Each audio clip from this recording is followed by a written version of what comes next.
never laugh as a hearse goes by, for you may be the next to die. They wrap you up in bloody sheets to drop you 6 feet underneath. Tonight, on the Midnight Train podcast, we're taking the train to the land of Taylor Ham, Atlantic City, and switchblade-wielding raccoons. Yes, it's the Garden State, New Jersey. What kind of creepiness will we uncover there? Warning, listener discretion is advised. You big babies, all aboard. They eat your eyes, they eat your nose as you begin to decompose. A slimy beetle with demons. Hello, passengers, and welcome to the Midnight Train podcast, where we bring the dark to light. What's that mean? Well, we make fun of and joke about creepy shit while bringing you as much information on each topic as possible.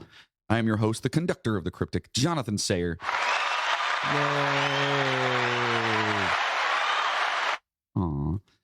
And with me always is my co-host, it's Mr. Moody. What's up, buddy? My applause got cut short. That was So did mine. So did yours? Now you won't feel so bad. And you're like, fuck it. What's going on? Not much, bud. How are you? I'm all right. Yeah. I'm tired today. I think everybody is. Yeah, I'm tired. Well, I kind of tied one on last night. Watched the Stipe Miocic fight. Yeah, I didn't watch it, but I heard it didn't last long. I got right into the second round. If you guys aren't familiar with MMA and the UFC, Stipe is actually from right here in our neck of the woods in Euclid. Yeah, So he's closer. a firefighter here. He's closer. He is part of the fire department. He's actually a firefighter in Valley View. Yeah. And he was the world heavyweight champion. He's the consensus, up until yesterday. I mean, even still, basically the consensus greatest heavyweight of all time in the UFC. Yeah, well, he got his bell rang. So interesting story about that. Like right before the fight started, I was talking to my buddy. We were out last night, and he was he's like, I think he's gonna win. So I'm like, dude, I got a bad feeling he's gonna get knocked out. And then like 20 minutes later, I was driving home and I checked the thing and I sent him a text. I'm like, yeah. So I was right. Well, the guy he was fighting, what was his name? That dude's a fucking Nagoya, beast, is that his Nagano. name? Nagano, that's it. And the dude, He's a fucking beast. first and foremost, it looked like Stipe cut a lot of weight. Dude, he looked real Nagano thin. Had 30 pounds on him. 30 almost. pounds Yeah. on him. Just a beast of a Thick man. fucking, yeah. Huge. So yeah, that was there was a lot of good fights in there. It was cool. It was a good time. Well, they had a couple on at the bar we were at, but Yeah. What's his name? Sugar. What the hell's his name? The guy with the different colored cornrows. I don't know his I name. can't think of his name. He won too, and I don't know. It was cool. So we got to hang out and do Cool, that man. and whatnot. And this past week, I got my first dose of my vaccination. Well done. Yes, and I'm pretty sure the lady didn't like me very much. No? Because when she came over to give me the shot, she reared back like she was playing darts and shoved it right in my arm. I mean, like, bink. She didn't even come up. She just did it from across the room. She's like, here you go. No, she came over. She's like, "Are you ready?" And when she did it, she went, seriously, you guys can't see this right now, but she took my arm and she was like, and I just looked at her like, "Oh my God, what did I do to you? Who hurt you? Yeah, I was like, Jesus." So my she's arm, probably tired of that. She's probably just like, fucking here you go. Yeah. Fucking here you go. Here you go. freaking millionth time. Yeah. But yeah, I got it done, and we go back for the second one in the middle of April. Awesome. And yeah, so it's cool. So if you guys are out there and you're able to get your vaccine, I know that a lot of people out there are like, "I'm not doing that shit." That's fine. It's up to you. Do what you want to do. It's out there if you want it, because now, what is it? Everybody over the age of 16 is able to get it. Yeah, I was reading something. They're saying that basically they need to make it available to everybody by like within the next like month or two. Yeah. Yeah. So And if you don't want to get it, you don't have to. I don't want to hear about it. Don't tweet me. Don't say anything online. It's your 'cause, choice, man. Yeah, to Do be what you honest, do. I don't give a shit what you do. You know what I mean? I already got it. I'm just tired of wearing fucking masks, people. All right. So that's all I'm saying. Yeah. All right. So you beautiful bunch of dark passengers know that we're just a couple of musicians and assholes that love history and cannot get enough of the mysterious. We want you all to know how much it means that you're listening at this very moment Yes. to our sultry voices. It is. It's early too. It This is early for us. It is early. So I got a little bit of that. that bass. You got that going on this gravelly, morning. that gravelly morning voice. I do. I'm like, we this morning. So we were supposed to get together. It's right now. It's a little after 11 o'clock in the morning, and That's for all of you out there. That's early for us. yes. So you wanted to do it at 10 o'clock, Yeah. and then I think it was like right before I saw 9. your message at like 8:50. Yeah, and I was like, "Can we push it back, dude?" And I just laid in bed. That's all I did. I didn't do anything constructive. I just laid in bed. I did the same thing. Yeah. So yeah, but we're here. We're here, and we're gonna have an amazing episode. And so listen, your reviews and support really do make all the hard work worthwhile, like us having to get up early in the morning. Yeah. You know, early 11 o'clock. Quote unquote. Everyone, there's people out there like, I've been up since fucking 3. What are you talking about? Yeah, but you know, there's more to it that goes into it. You know what I mean? There's research, there's production, there's all kinds of stuff that we do. Yeah. You know, and it's we appreciate that you appreciate us. Yeah, right? absolutely. Right. So it's nice to be appreciated. Of course. So in saying that, stop over to Apple Podcasts or wherever you're listening right now and give us a 5-star review. It helps for some reason. We're not really sure why, but it does. It helps get you on the charts and stuff. So whatever. You can leave any review you'd like. You can also find us on Spotify and iHeartRadio by typing the Midnight Train podcast in their search bar and click the follow button. You'll then get each episode as they are released. And Patreon subscribers just got an amazing Day of the Music Died bonus episode. Have you heard any feedback on that one? I have I've received nothing but positive feedback. Excellent. Yes, I enjoyed that one. And if you guys don't know, it's on Scott Weiland, the singer of Stone Temple Pilots and a plethora. Velvet Revolver and a bunch of other ones that I didn't even know existed. Yeah, so many bands. He was in like 4 super groups and shit. One of them where what'd he say that it was just a studio thing, and then they wanted him to come, and he's like, wait a minute, what? Yeah. Like I just sang some stuff, dude. So anyway, if you want to check that out, make sure you go over to patreon.com/The Midnight Train Podcast, or head over to themidnighttrainpodcast.com, and you'll see a little icon at the top that says Patreon on it. While you're there, you can pick up some merchandise like the shit-eating robot t-shirt. About to buy me one soon, buddy. Yeah, or the new creepy, or not creepy, but the goes along with today's episode. The Jersey Raccoon. Raccoon. Which is a pretty stellar one. Yep. Someone actually bought one of those this morning. I woke up awesome, and I was like, "Oh, cool! Someone got one." I think I'm gonna get that one. Yeah, it's pretty cool. Jersey Raccoon. It's pretty cool. I'll get them both. If you guys don't know, and if you're a new listener here, the Jersey Raccoons, the running joke. Yes, are leather-clad, switchblade-wearing raccoons that run the city streets of New Jersey. He did. Remember the one called and offered to protect us? Yes. Yeah. So all I wanted was a couple of lunchboxes. Yeah. And I just wanted to know what was in the lunchboxes. Yeah, so it's pretty good. So anyway, you guys can pick up some merch over there, and plus a lot of you guys, if you listen to the show, you probably know that we have an awesome Facebook group page that's super fun, and we post a lot of stupid shit on there. So and sign we're up over always there. in there, so you can get a hold of us. Correct. Yes, we don't shy away from our public. We embrace that shit. We are always in there. Yeah. Always in there. I love it though. Everyone's always posting cool shit. Anytime I find something cool, that's interesting, I throwing it in there, just like, hey, I haven't heard of this. Have you guys heard of this kind of thing? So so just you can do that by just going into Facebook and just looking up the Midnight Train Podcast group forum. Yeah. It's a forum. Yeah, it's a forum, and we like to talk. We do. Yeah. Duh. mostly talk shit, but of course. So all right, let's turn down the lights. All right. Adjust our seats. Grab a drink. Which is coffee for me at this moment. I don't have anything. Oh, you son of a... You want some coffee? No, I'm good. Okay. And let's get spooky, but first, here's a toast to all you beautiful motherfuckers.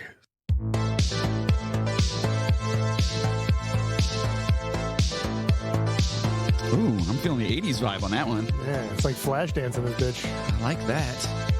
I need you on a chair and I'll dump water on you. Can we do that? Probably. Okay. I could just get on a chair and just douse water on me. Gotta go back, splash, like flash dance. Yeah, I like it. You gotta wear the leotard and leggings though. I'm in. I'll do it. It's groovy. It's good to get you going in the morning. Yeah, that'll pump you up a little bit. That's a very inspiring type of that's like a montage song. Yeah, totally. The 80s montage. Out there running around, Rocky with in the snow. The big fucking log on his back. Yeah, absolutely. It does sound very montagey. Fucking Drago in the background. I will break you. Dude, there was a guy during that fight yesterday. Yeah. That it was Drago. Yeah, I mean, dude, there were so many crazy fights in that, but it was fun. Anyway, so today Listeners, passengers. Yeah. We have another installment in our Creepy Places series. That's great. People love them. Yeah, we do get a lot of positive feedback on it. And it's cool to find out where people live I think and it's because stuff. people, like, not only that we have listeners in most of these places, Right. but, like, people like to figure out, like, where they can go see some creepy shit. And we're giving them a fucking guidebook to that. That's right. And we'll probably end up coming and doing one on wherever you live at some point in time, hopefully. Like I saw someone was talking about Kansas the other day, and I think Kansas might be another one we're going to pop into. I love those guys. Yeah. Carry On My Wayward Son. I absolutely love them. Fucking A. So good. So anyway. They are kind of creepy. And those porn stashes and shit. Yeah, they're such a good band, though. Oh my God. So we're taking a trip to the East Coast. We've covered probably, the most known creepy story about the state, which, everyone knows. Yeah, yeah. And if you listen to the show, you know that we've covered it, and we'll mention that. I try to get the episode number. It's somewhere back in episode it's when we still had seasons. So way season back. 3. Yeah, way back. Yeah. Way back in the day. It was almost, it might have been, I think I put it in there. I think it's about a year ago already. Hey, speaking of, we're coming up on our 100th. Yep. So if you guys, I want suggestions. I would say we're having a hard time trying to find the 100th, man. Just because we want to make it fucking epic for you guys. I want suggestions from people. We've got some ideas, but we want to hear from you guys. Like, what would make a good 100th episode? It needs to be badass. Yeah. Anyway, so yeah, go ahead. Keep going. Sorry. So anyway, we're back for more creepiness here. We know there are, more than a few listeners from this particular state. So if we fuck up, we know we'll hear about it. So that's fine. Absolutely. You guys unload on the us. sisters are going to get to That's us. right. They're paying close attention to this one. Yeah. At the same time, we would love to hear more stories about anything we cover from the people who are around it and may have visited these spots or encountered any of the crazy stuff we are going to discuss. So without further ado, the train is pulling out of the station and heading east to none other than New Jersey. And I'm going to do my best to not do a shitty Jersey accent this time. I mean, no offense, but the regular Jersey accent's pretty shitty. It's pretty rough. It is pretty rough. Love you. Yeah. So keep your hands inside of the train and watch out for the fucking raccoons. So a little less than a year ago, at the beginning of the whole COVID plague, we did a quarantine mashup. That was when we were on, what did we do that on, Discord? Discord or Zoom, one of the two. It was Discord because we kept sharing all those stupid memes. Oh, yeah, with the balls. And stuff. The raccoon with the big balls. Oh, my God. So we discussed Spring Heel Jack, the Wendigo, and the one and only Leeds Devil, also known as the Jersey Devil. So if you're looking for our take on the Jersey Devil, go back and listen to that episode. It's a good episode. Yeah, we will not be discussing that today. Fuck that guy. We're going to move on. But we are going to head to a bunch of different creepy spots. First up, we head to, and I thank you for the pronunciation guide. Yeah, I saw that. I was just like, I'll just put it in there for him. Totowa, New Jersey. I think it's Totowa. Totowa? Totowa. Totowa? Yeah. Totowa. Whatever. We still can't get. I put the pronunciation there. You still fucked it up. Totowa. Totowa. Welcome to Totowa. Anyway, we're going to Totowa. I think that's what it's called. Anyway, that's what it looked like to me. That's what they had the little pronunciation thing. I'm like, it's Totowa. We're like 5 minutes in and people are going, come on already. So Totowa is a borough in Passaic County. Passaic, yeah, sure. New Jersey, United States. Totowa is, in its current iteration, has been around since 1898. But the land that Totowa has been occupied, let's see, they've been there for 1600s, right? Yeah. That's when it first got occupied? Around the 1600s, the first guy basically settled on the land that is now. Oh, so it's been there for a minute. Yeah, the people have been inhabited that land for a long fucking time. That's awesome. Well, it's been around for a long time, obviously, and having been around for so long, there are destined to be tons of creepy tales, like our first one. First up is the legendary ghost of Annie. For more generations than anyone can seem to remember, Totowa's Riverview Drive has been more commonly known to locals as Annie's Road. And for just as long, it has played host to innumerable carloads of late-night thrill seekers. That's right, buddy. Ooh. And people just going out going, hey, you guys want to go to Annie's Road? I heard that Annie is not okay. She's not okay? No. Oh, Michael Jackson got that shit wrong. Huh? What these adventurous night riders are looking for is the spectral figure of Annie herself, an otherworldly apparition that has long been associated with the snaking Riverside Byway. Running along the Totowa side of the Passaic River, Riverview Drive, or Reefer Road, which is pretty amazing. Yeah, that's what the local teens call it. Yeah, Reefer Road. Yeah. I like it. As it has been dubbed. Why? Yeah, I don't know. I wonder what that is. Probably because they're out there smoking them tweeds. Most likely. Yes. Seems to be just brimming with the stuff from which local legends are made. At night, it is a dark and treacherous drive that leaves little room for error between the steep hillside on one side and the muddy slough of the Passaic on the other. Sloth. Sloth? Yeah. Like, Sloth. hey, you Sloth. guys. Sloth, not sloth. Sloth. You saying sloth? Pan or Pam? Pam? Are you saying pan? Sorry. Anyway, it is a remote and wooded road right in the heart of a densely populated area. There are mythical places to be discovered here as well, or so many have alleged. The isolated community located on Norwood Terrace and Oxbow Street, found on one of Riverview's many curves, has long had the reputation of being New Jersey's much fabled Midgetville. What? You've never heard of Midgetville? I've never. known about Midgetville for a long time. I have never. Apparently, there's well, I wasn't going to talk about it because I thought everyone had kind of heard about that. I don't know what that is. Okay, so it's not in here. I didn't cover it in this episode at all. So what the maybe we fuck can is come back to it at some point. But there's like this legend of one, possibly more communities of basically midgets that built like tiny houses and like went off and lived in these like little communities. Yeah, so Are you talking about like Wizard of Oz? Is that what we're talking about over here? possibly, I don't know. It's Fucking Munchkin Land? that's the basic. I mean, there's more to it than just that, but basically, like people go looking for Midgetville because they think that a bunch of fucking midgets built a community somewhere. Yeah. Oh man, That's Jersey. the basic gist of it. I'm sure we'll get a lot of people. Fucking I'm sure we'll Jersey. get a lot of people like, well, actually, Midgetville is mine. But that's like the basic. It's amazing. But what really beckons people to Annie's Road year after year, decade after decade, is the quest to see Annie herself. The lure of experiencing the supernatural firsthand has been the catalyst for countless late-night adventures over the generations and several notorious misadventures as well. In most cases, these ghost hunters and seekers of Midgetville, Lord, are nothing more than carloads of bored suburban youth. Midgetville. I feel like it's not PC. I don't know. There's something about that feels weird. Where you guys headed? Midgetville. Yeah. The fuck? Just fucking weird. Where'd you go to Midgetville? Annie's Road has, however, on more than one occasion led its night riders down a pathway to danger and even death. Riverview Drive is no stranger to severe auto. A little late. I know. A little late on that one. I felt like it had to be there though. Is no stranger to severe auto accidents, and Annie is not the only soul who has been lost there. What better way to get to the heart of the legend than to hear it from the locals themselves? This is the story of her death as recounted by a local who was young when it happened. Yeah. Okay. Yeah. Quote, as I have been a resident of Totowa all my life, I can tell you the actual story of this poor girl's fate. Annie was walking home from her prom at school in Little Falls. The shortest and perhaps the easiest route to take was Riverview Drive. She was passing the Laurel Grove Cemetery when a large truck plowed her over and dragged her about 50 feet or so. Her blood can still be seen on the side of the road she had been dragged. If she is to be seen, she is a short ways down the road from the blood.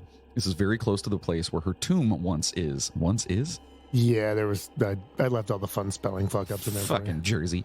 My brother has been to the plot in the Laurel Grove Cemetery that was created for her. Though I was little, I do remember hearing that no apparent reason at all, the tomb caved inward and looked somewhat like a cave. And that's a quote from Court. Court. Yep. Is that a Court or is that a person named Court? I believe the person's name is Court. Who names their kid Court? Someone who likes the name Court. Maybe it's a family name. It might be Court. It's a family name. Wonder if it's, you know what it is? It's probably Kurt, but they just said it in a Jersey accent. Hey, it's fucking Court over here. All right, that was the first one. I'll stop. Sorry. Another story we came across was that back in the 1960s, a couple was driving on the road in Totowa whatever. I just see Toto each time. Just say it different every time. Yeah. One of these times you'll be right. Every time I hear doom, doom, doom, doom, doom, doom, doom. So this couple got into a huge fight, which led the man to open the car door and throw out his partner. She was probably nagging about directions. Am I right, fellas? Right. You guys know. We're kidding, ladies. We're kidding. Man, that deserves it. Yeah, Definitely needed that one.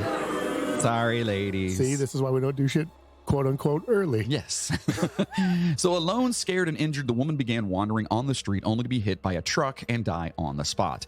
Even worse, her dress got tangled in the car and she was dragged along the road, taking off her face. Sounds like a Cannibal Corpse song. Ooh.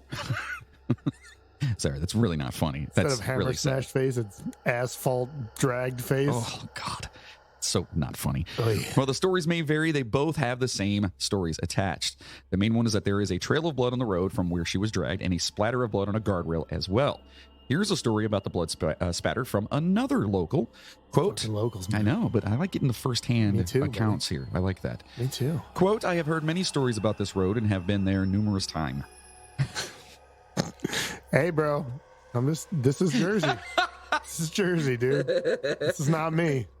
Numerous times. But I'm going to assume that's times. Sounds like a lot. I've been there numerous times. Anyway, I was told roughly the same story, that she was killed on her wedding night and was killed on the road and dragged along it. The first time I went there, my friends told me that there was a blood stain on the road and a splatter on the guardrail.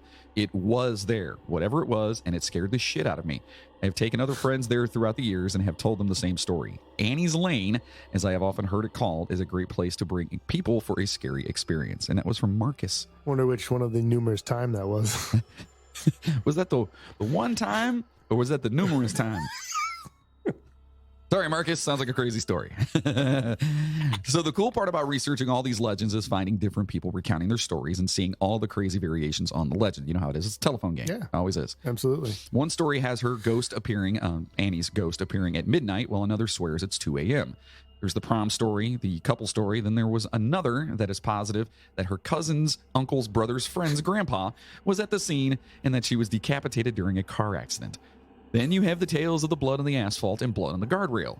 There's a variation on that story that says that her deranged father would come back every year on the anniversary of her death and paint the guardrail red to keep the memory of his daughter alive and meet with her ghost. That's kind of fucked up. I think I like that one the best. Yeah, that's my fave. That's like that would make for a good horror movie. Yeah. Regardless of what version you want to believe, it seems that overall the stretch of road is pretty creepy.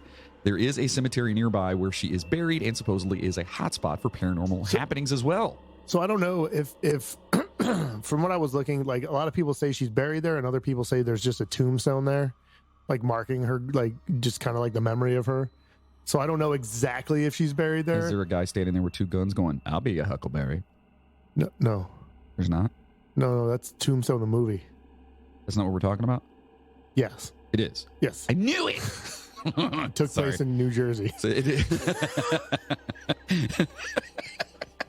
If only. It'd probably be a totally different movie if that happened. God, I love that movie so much. Yeah, hold on. I'm trying to take a drink of my coffee. Don't let me stop you. Coffee is good. I swear. What kind of coffee you drink? Actually, it comes from this place. It's a little coffee joint down the street called Red Cedar. So if you guys happen to be in the area, try Red Cedar coffee. It's very, very, very delicious. For all you people that travel through Olmsted Falls, Yes. Ohio. If you're ever in the Olmsted Falls area, please. What are you doing please. over there? I pulled it out. It's a rough morning already, folks. Damn it, it won't go back. There we go. My mic stand popped out of its little doohickey.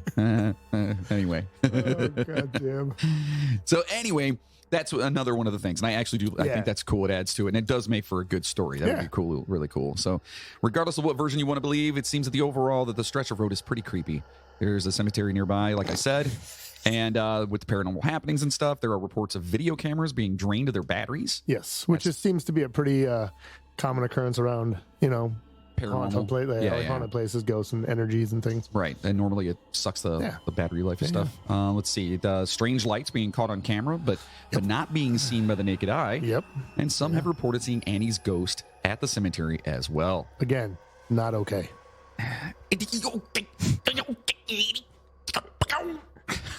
That was my that was awful.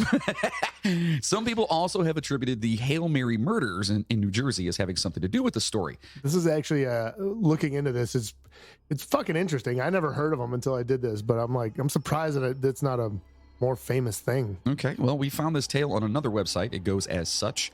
Quote, it was 1992 and 6 high school boys spent their days fixated by Annie's tale. Believing she was run over by a car and that she now haunted the road, they spent their nights at Norwood Terrace near the house she supposedly lived in. Then they would drive up and down Riverview Drive before ending up at the mausoleum where they thought she was buried. Eventually, though, 5 of the boys felt that they no longer wanted to hang around with the 6th boy and decided to make him leave. They made several botched attempts to burn his car. What? With him in it. but they all failed. Why?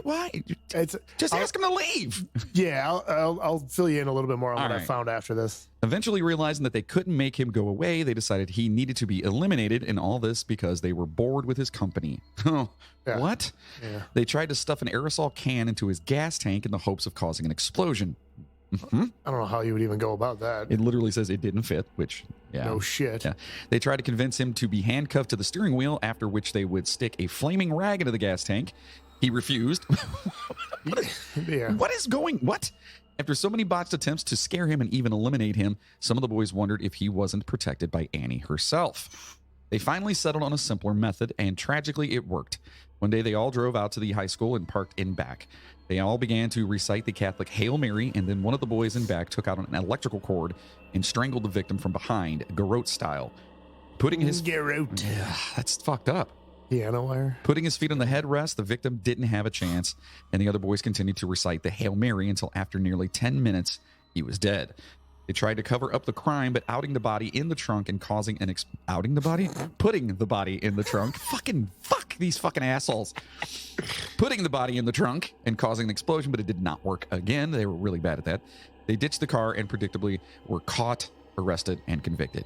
That's crazy. Right. Although this makes for a great story, after going through more than a few articles about the Hail Mary murders, not one of them had any mention of the Annie legend in them. Doesn't mean it's not true, but we didn't come up with any of the proof. So, yeah. So I like looking into it, man. It's a pretty crazy story. From what I was reading, are there actual like court documents and like yeah, you can police? you can find all this stuff. Because basically what I did was I started reading this story. I'm like, Hail Mary murders, okay. I'm like, I'm gonna see if that's even a real thing or if it's like like whatever.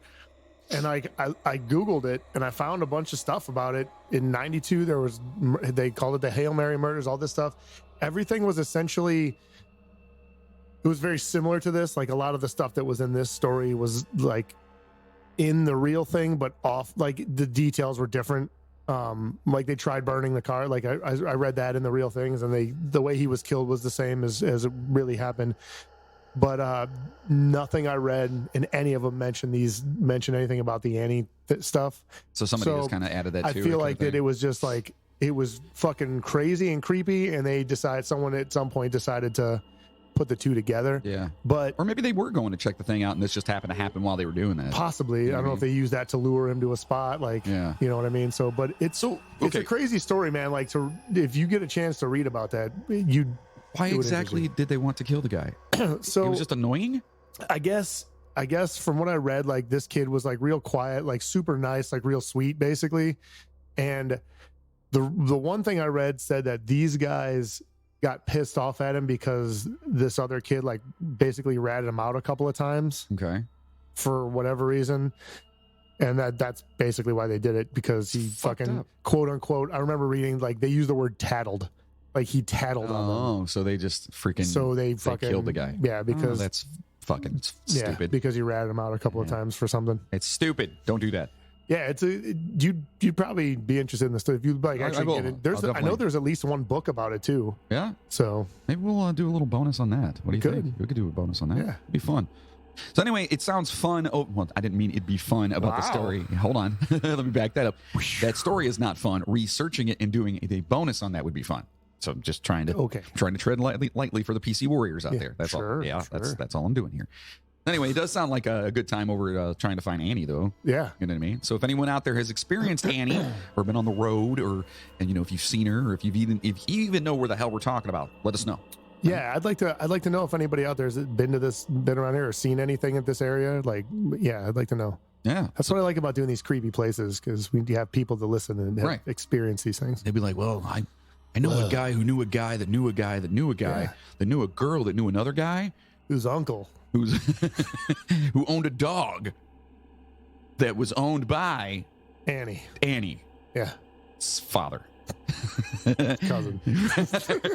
So there is, or once was, a legendary place off a dirt road called Disbro Hill in Monroe Township, Middlesex County, known as Crematory Hill. Yes. That's a cool name, kind of. Crematory Hill. I like it. In local lore here. So as the story goes, back in the 1970s, it was one of those scary places where at night anything could happen. The legend of this place was that it was a structure where bodies were cremated, with the remains either shipped out or buried in the graveyard adjacent to the building, which would make Crematory Hill a proper name. Yep. It is said that it was abandoned long ago due to the presence of ghosts and spirits. We thought this would make a really cool story, but it was hard to find a ton about this legend. There was a story that was on Weird New Jersey, which I love that website, by the way. Dude, they have them for like almost every state too, which is great. Yeah, it's pretty awesome. That we found that has the most info, and it came from a local. So we're going to rely on that local story. Stories, man, I love them. And because pretty cool. So he says, quote, "Back when I was in East Brunswick High School, from 69 to 72, it was a great place to go with friends or your date and get a good scare, especially on Friday and Saturday nights. It was considered a real rite of passage. There was usually clothing and unrecognizable stuff hanging off the trees at the start of the road leading to to Crematory Hill, and sometimes further on down. On several trips, we saw a large wooden sign painted in red propped up on the side of the road with the warning, 'Welcome to Hell.' Nice. Oh boy. That was the signal it was going to be a hell of a ride. Screaming sounds were often heard from the woods, but we drove on excited and expecting anything." Now listen, anyone ever watch horror movies? This is how you die. Yeah, no, absolutely. This is how you die. Correct. Hey, let's go to Crematory Hill where ghosts supposedly are. Oh, look at that sign. Welcome to hell. You hear that screaming? Let's keep going. You're not screaming? That guy was with a hatchet. Oh, let's keep going. No, get the fuck out of there. Anyway, on the way, there was one house close to the dirt road, always with the lights on, where it was rumored that you would see the family living there hitting each other with hammers in the windows. What the fuck? We never saw that, but even with the lights on, it really didn't look like anyone lived there, and it had a weird presence stuck out there in the middle of nowhere. After passing that landmark, we would look for the opening in the woods off the dirt road that would lead to the crematory. That's just a weird word, crematory. Yeah. It looks like cemetery, but it's not. No. It was on the right side. This is where the courage factor came into play. It was dark, real dark, and the woods were thick. Real thick. Real thick.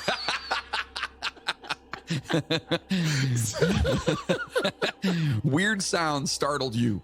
You didn't know what was out there. All we had were a flashlight and our nerve. We walked the dirt path, adrenaline pumping, always aware that something was out there, and in the beams of the flashlights, the structure loomed. Covered with graffiti, it was imposing in the darkness, yet waiting for us to enter and explore. The large empty building was built up on a dirt hill. It was made out of bricks, stone, and cement. There were openings for windows and doors. There was rubble in the basement. To get to the basement, you had to jump through a hole in the floor. There were some pipes through the floor, which were supposed to be part of the crematory equipment. The structure was probably built in the 19th century. After exploring the crematory, more courage was mustered to walk the grounds and find the cemetery. There was a low wall, which you followed to find the graveyard, taking you deeper into the woods, further away from your car, the only means to escape if anything happened. This took a lot more of your courage. Really get into writing this. Yeah. Oh, yeah. I like it. That's why I liked it so much. Yeah. He's a storyteller. Yeah, I like it. I dig it. After locating the burial ground, the walk back seemed longer and scarier. When you got closer to the road and the car came into view in the flashlight beam, you breathed a sigh of relief, quickening your steps until the keys was in the door, and you were back in the car. One time we got out of the car at the crematory, started walking, and heard some rustling in the trees. All of a sudden, from the dark, came a combination of howling voices and figures trying to attack us. We were close enough to the car, and I had the key in hand fast enough for us to pile in and for me to spin my wheels in gear to get out of there like a bat out of hell. Luckily, we escaped uninjured. One of my friends looked back and saw dark outlines of figures, but there were no cars around for them to follow us in. How and why they were there is a mystery. I was told that the crematory was used by Rutgers fraternities and Douglas sororities as part of the pledging initiation process since the 1940s. Crematory Hill provided lots of unpredictable excitement for us teenagers. The ride itself was scary enough, but you were always drawn to walk in the woods, to face the unknown. That's from Lewis. Lewis has been around the block a few times. Yeah. Man. So basically, at the end of there, he says that could have been possible that it was the frat guys jumping out trying to scare the crap out of him. Yeah, like that second story definitely sounds like someone fucking with him. Yeah. You know, but from everything I read, dude, it was definitely a creepy place to be. Sounds like it. So I posted some stuff on our social media earlier, and it was either yesterday or the day before, pictures. Okay, yeah.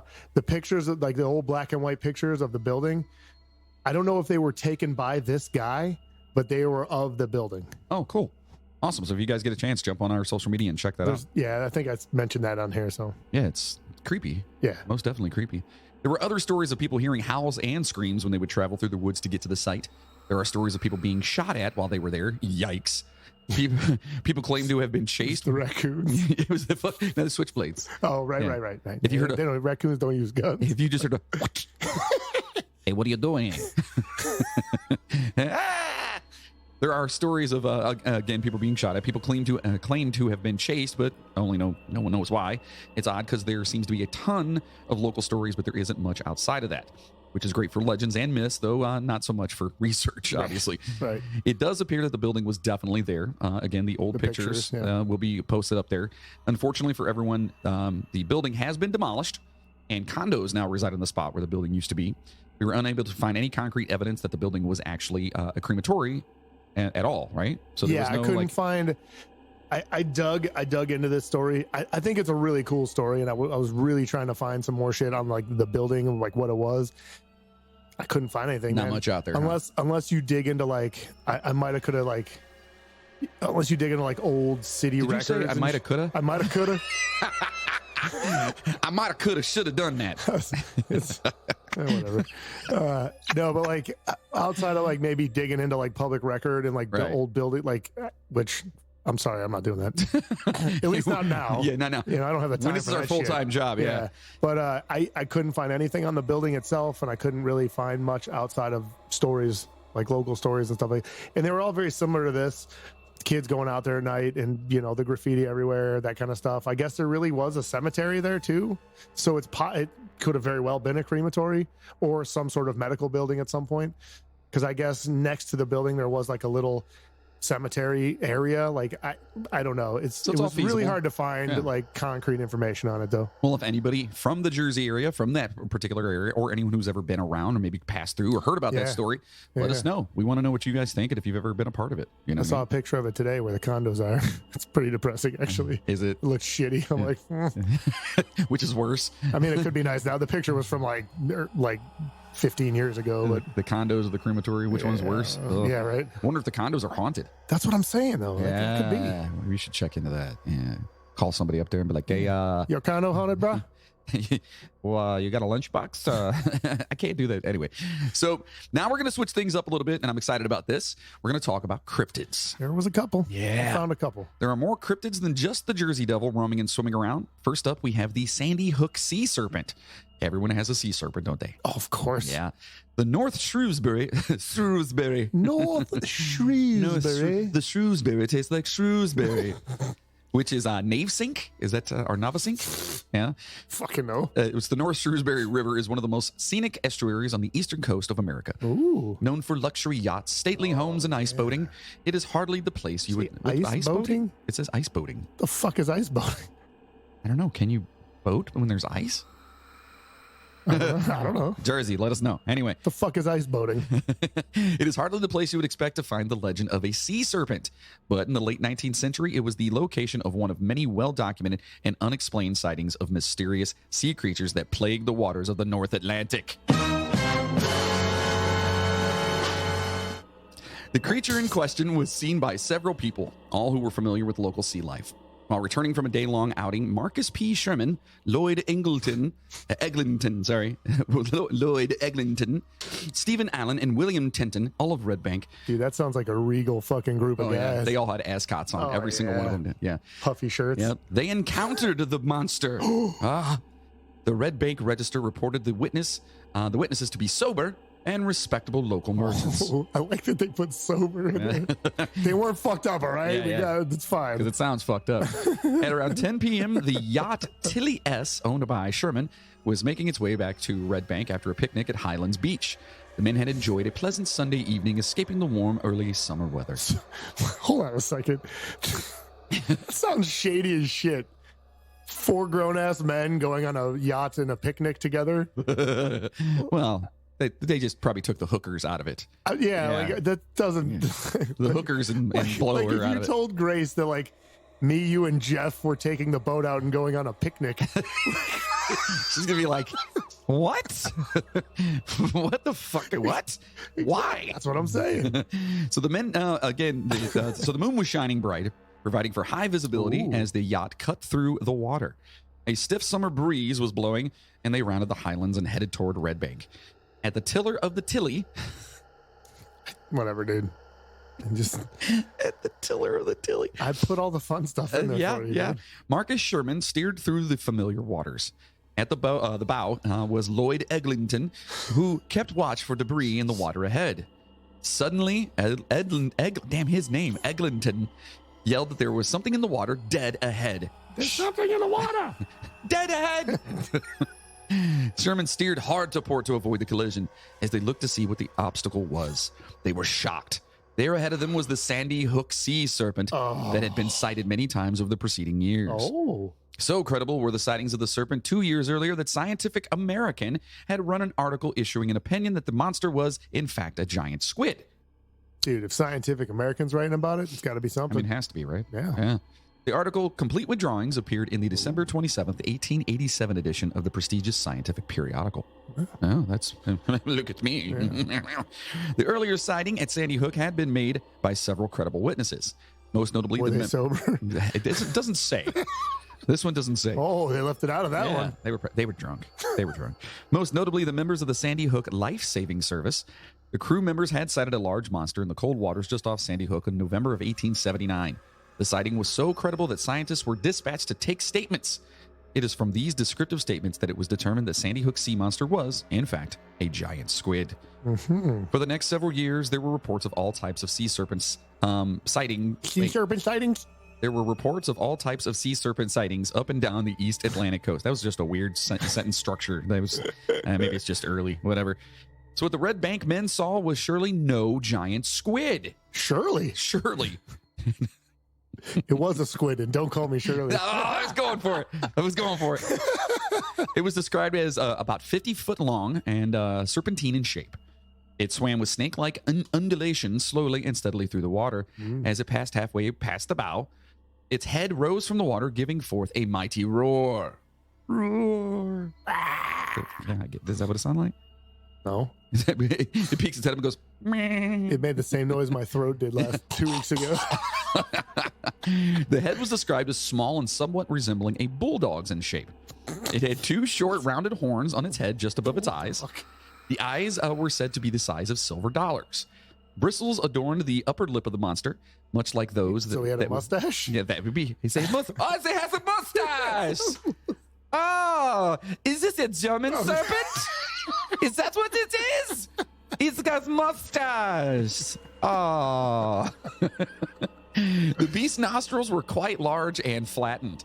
The serpent-like body tapered to a sword-like pointed tail. The frightened men stared in disbelief as it slowly and leisurely swam toward the shore of Hartshorn's Cove. Damn it. As the monster disappeared into the night, the men made their way back to Red Bank with a monster of a story to tell. The men of the Tilly S were not the only ones to see the creature. Other boaters on the water saw the serpent and gave near identical descriptions. Over a dozen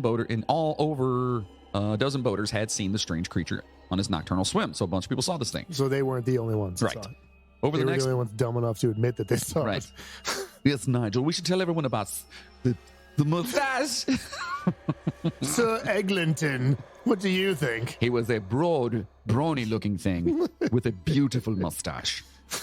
Anyway, in time, it came to be known as the Shrewsbury Sea Serpent. No scientific explanation has ever been given for the sightings, as had been done for the so-called Sandy Hook Sea Serpent. However, the description is not totally without merit. Other than the size, the description is very similar to that of the oarfish. In any case, the mystery remains as to the true identity and fate of the sea serpent. What the fuck is an oarfish?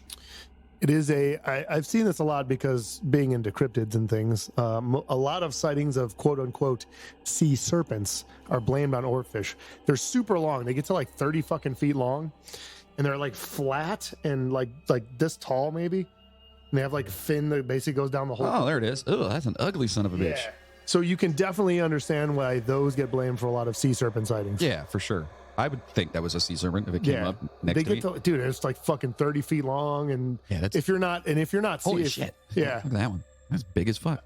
Yeah, so like if it's like nighttime and you're in a boat and you just see this shit like come across, like yeah, you could definitely. Very large. I could see. Yeah, I could see it causing some disturbances. Absolutely. Next up, we have the Blobs. Yes, the Blobs. Blobs. On August 6th, a large mysterious blob appeared in a Little Egg Harbor tributary in 2003. The Jersey is Little Egg Harbor tributary. Is that like a Little Egg Harbor is a harbor? The harbor, and then It's called Little Egg. I guess I don't know. I didn't fucking name it. Wouldn't have named it that if I did. And I guess this was just like a little offshoot coming in, like a you know, yeah. Okay. Yeah. So Little Egg Harbor. The Jersey State Police's marine unit was called in, and the Department of Environmental Protection poked and probed the blob and determined that it was not hazardous. I like that. That's how they figured out that it wasn't hazardous. Grab a stick. Give me a stick, Jimmy. Poke it with a stick. I think it's okay. Well, they could not say what it was for sure. The gooey mass was eventually towed out into the Great Bay using a 50-foot rope and then released. It's just like, fuck this thing, tow it back out. Yeah, they just took it back out and dropped it out there? Yeah. And how did you know it wasn't hazardous just by poking it? The following That's how year, they did shit back in the day, man. it's crazy. The following year, in May of 2004, another gooey, putrid mass surfaced in another waterway in the lagoon community of Beach Haven West, miles away from the original blob encounter. This smaller son of blob was only about 10 feet in diameter, but terrorized the beach community nevertheless. Now, how is it terrorizing? It just showed up. Yeah, what are you, soft? Quote, "It's miserable, ugly, and disgusting," said resident Nancy Olivia in the press of Atlantic City. You know what? She sounds miserable, Yeah, ugly, and absolutely. disgusting. Olivia called Ocean County officials to say, quote, "I went to work today and I have a blob in my backyard." Wow, calm That's down not a there. nice way to talk about your husband. Yeah, calm down, Nancy. The New Jersey Department of Environmental Protection, the New Jersey State Police, and Ocean County Health Department were called in to inspect the mass, and samples were taken. The inspectors believed that it was not the same blob that appeared in Little Egg Harbor the prior year, but still didn't have a clue as to what it consisted of. It smelled like rotten eggs and measured about 8 foot by 10 foot. Most scientists think it was just a mass of algae or plant waste. We like to think it's something creepier, of course. Yeah, absolutely. It's always something creepier. The blob might just be the most disgusting and frightening thing ever encountered at the Jersey Shore, with the possible exception of some cast members from the TV show of the same name. The blob may still be at large and lurking in the depths. So if you guys are out there, be careful of the blob. Blab. And son of blob. Blab. Probably the same fucking blob. Yeah, it probably is. On top of those, there are the numerous Bigfoot sightings. Yeah, this is what Moody likes. Fucking A right, man. These are for sure our people. They are out there, and we know they are. All right, maybe with an axe, maybe not. Yeah. In some areas of Jersey, they use the nickname Big Red Eye, as many reports state he has glowing red eyes. Ooh. Yeah. So it's kind of like the Mothman, but of Bigfoot stature? Mothfoot. Mothfoot. Big moth. Big moth. That's pretty amazing. It'd be good, man. Sussex and Burlington counties seem to be hotspots, as they are the top counties for sightings. Here are a few sightings just because we love Bigfoot. In 1975, 5 people reported in a local Sussex County newspaper that a large creature about 9 feet tall was spotted near the Bear Swamp south of Lake Awassa? Lake Awassa. Sure. Mufasa. In the farthest reaches of Sussex County. The creature walked upright and was covered with shaggy gray hair. Locals who hunt and fish in the surrounding forest said that it's possible that something like that could exist because of the remoteness of the area. Mm-hmm. In May of 1977, a Sussex County farmer in the town of Wantage reported that a large, brown, hairy, Bigfoot-like creature with no neck and glowing red eyes had broken down a 1-inch thick oak door and killed his rabbits. Some of the bunnies' heads were actually torn off, while other hairs were crushed and twisted. The man said there was an unusual absence of blood at the scene. 4 men waited with loaded guns the following night for the creature to return. It reappeared at dusk, was shot at, and reportedly hit at least 3 or 4 times before running away growling. Although there was an account of the wounded beast reemerging a few days later, no carcass was ever found. What do you think of that? That's fucking creepy, man. I do think that's creepy. It might not be a Bigfoot. That could be something. Could be the Jersey Devil. I don't know. What? Doing all that shit. Maybe. I don't know. Red eyes. The red eyes throws Some me of that off. stuff sounds like It's throwing me off with the red eyes. some of the stuff doesn't sound like Bigfoot behavior. How do we know? Fair point. Typical Bigfoot. Bigfoot behavior. What we quote unquote know about Bigfoot behavior. Well, we know so much. So Bob Worth, a member of SITU, the Society for the Investigation of Unexplained, based in Little Silver, New Jersey, claims these Bigfoot-like entities may be UFO related. What? Boom. Quote, Dude, there's a huge movement out there that think Bigfoot and UFOs are all connected. What? You didn't know that? I did not know that. Oh, well. What? I'm just, you know. Quote, we know what robots are, says Worth. Is there a possibility that these Bigfoots with superhuman strength are an extraterrestrial, extra testicle, biological robot? Wait, hold on. What? Hold on. This whole sentence is hurting my head right now. He says, quote, we know what robots are, says Worth. Is there a possibility that these Bigfoots with superhuman strength are an extraterrestrial biological robot up in North Jersey? These farmers encountered a Bigfoot stealing animals from their barn. They shot at it, hit it right in the body cavity, but there was no blood. It then ran away. When you witness something like that, the first thing you do is relate it to yourself, physically and mentally. If you shoot it, you're going to shoot where you know the heart is or whatever to be to bring it down. First of all, you don't know what kind of armor it has, and secondly, the brain or control system may be in his feet for that very purpose, if it is a biological robot. End quote.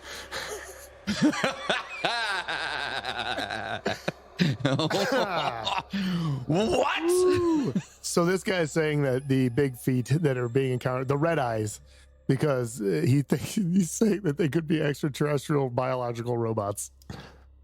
Okay, we got to research Bob Worth a little bit more. We got to find out a little bit more about this guy because he sounds like I want to party with this guy. He sounds fun. According to the report on the Bigfoot Field Researchers Organization website, this witness and his brother-in-law were hunting in an area that they had frequented for several years and heard a sound that neither of them could explain. The sighting, which took place in 2006, was recounted as follows. Quote, the deer stood there for about a minute or two, mostly looking to the north and east, then turned directly south and walked away. Shortly after this moment, I heard a screaming sound coming from the east. The sound had a human quality to it and sounded more angry than distressed. I immediately thought my brother-in-law was hollering for some reason as he was in the direction, but chose not to contact him via radio. There were several short 10-second screams lasting a little over a minute and then stopped. I sat there completely perplexed, having never heard a sound like that before. After this, I noticed the conspicuous absence of any sound or movement in the forest. Prior to this, the woods had been filled with the sound of twittering birds and chattering squirrels. After this, the forest was dead quiet. This was the most eerie part of the whole event. Okay, now wait a minute.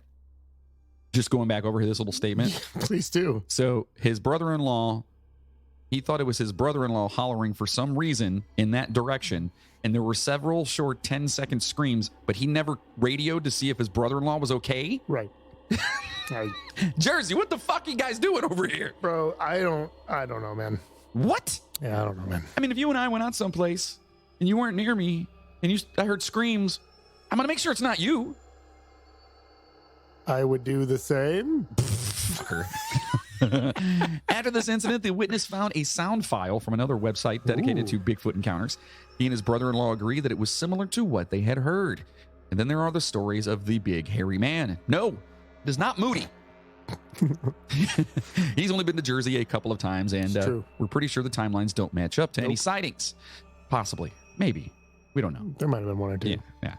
A Bigfoot-like entity has been seen in the regions of Somerset County, including the Great Swamp area and the Somerset Hills. The locals call it the Big Hairy Man, and he has even been spotted as far away as Hillside. The lamest name. What was it? I don't know. Big hairy man? Well, all right then. And we're going to write that down. All right. Quote unquote, saw a big hairy man. I can print that, right? Okay. Anyway, according to the eyewitness reports, the big hairy man stands about 8 feet tall and is covered with hair the color of a deer's. He walks upright with a human gait, according to a bone specialist and a physical therapist who encountered the big hairy man while taking a shortcut through the Great Swamp on Lord Sterling Road in a hurry to reach the airport. Why does everything sound so goddamn regal in this state? Yeah, well, it's old. It's a shit pile. But it's old. Lord Regal. Wasn't that a wrestler? Lord Sterling. I don't know. Lord Was it? Steven Regal. Yeah, he was a wrestler. Yeah, it was. Yeah. Oh, yeah. I remember he used to come out with looking like, douchebag. They claimed the big hairy man walked in front of their car and hopped the fence alongside the road. They could not see his face because he or it was looking down. These sightings, according to the Folklore Project in Bernardsville, have occurred for many years. So we'll finish up with a story about Big Red Eye here. So, quote, not that I'm a big believer of urban legend and folklore, but I must tell you this story because after reading about the Big Red Eye in a recent issue, I got the chills. My wife and I live in Westwood now, but we're formerly from Mahwah. One night early last summer... Of course. Of course they are, right. We were walking our dog in our condo development, Paddington Square in Mahwah, and heard this guttural sound that scared us so much that we called the police. I've heard just about every animal noise imaginable, and I've got to tell you, this was the strangest thing I've ever heard. It wasn't a dog or bear, but it was big and angry and had red eyes. I estimate it was roughly 30 yards from us. We were standing by a streetlight on the sidewalk. I told my wife to pick up the dog and go into the street and walk home slowly. I was shaking in my boots as I slowly backed up, keeping my eyes on the brush. We made it home and called the police, not once, but twice, to find out what the hell the thing was. Twice they called the police? Yeah. It's a lot of times. Yeah, but not 3 times. Why not? I don't know. Maybe is that too much? Not for Bigfoot. Oh. Well, quote, he says they investigated but found nothing. To this day, my wife and I wonder what it was. And that's Mike V that said that. Mikey V. Mikey V.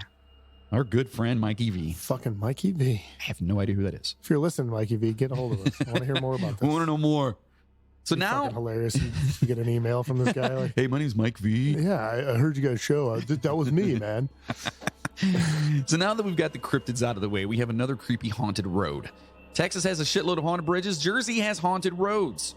Yes. There's always something. Damn it. Dude, like, I had to weed out the haunted roads in Jersey when I was going through this shit. Yeah, had to vet them. Yeah. It was almost as bad as the bridges in Texas. So this may be the greatest road name ever, though. It is called Shades of Death Road. Yes. Yep, that's its real name. It's a 2-lane rural road, about 7 miles in length, weaving from farm country just off I-80 along a portion of Ginny Jump State Forest. Yeah. Another great name. Riding the edge of the unofficially but aptly named Ghost Lake. Ooh. The road is the subject of folklore and numerous local legends. One tale relating to murder says that the original inhabitants of the area surrounding Shades of Death were an unruly band of squatters. Often, men from this vile gang would get into fights over women, and the squabbles would result in the death of one of the participants. As the reputation of these murderous bandits grew, the area they inhabited was named Shades of Death.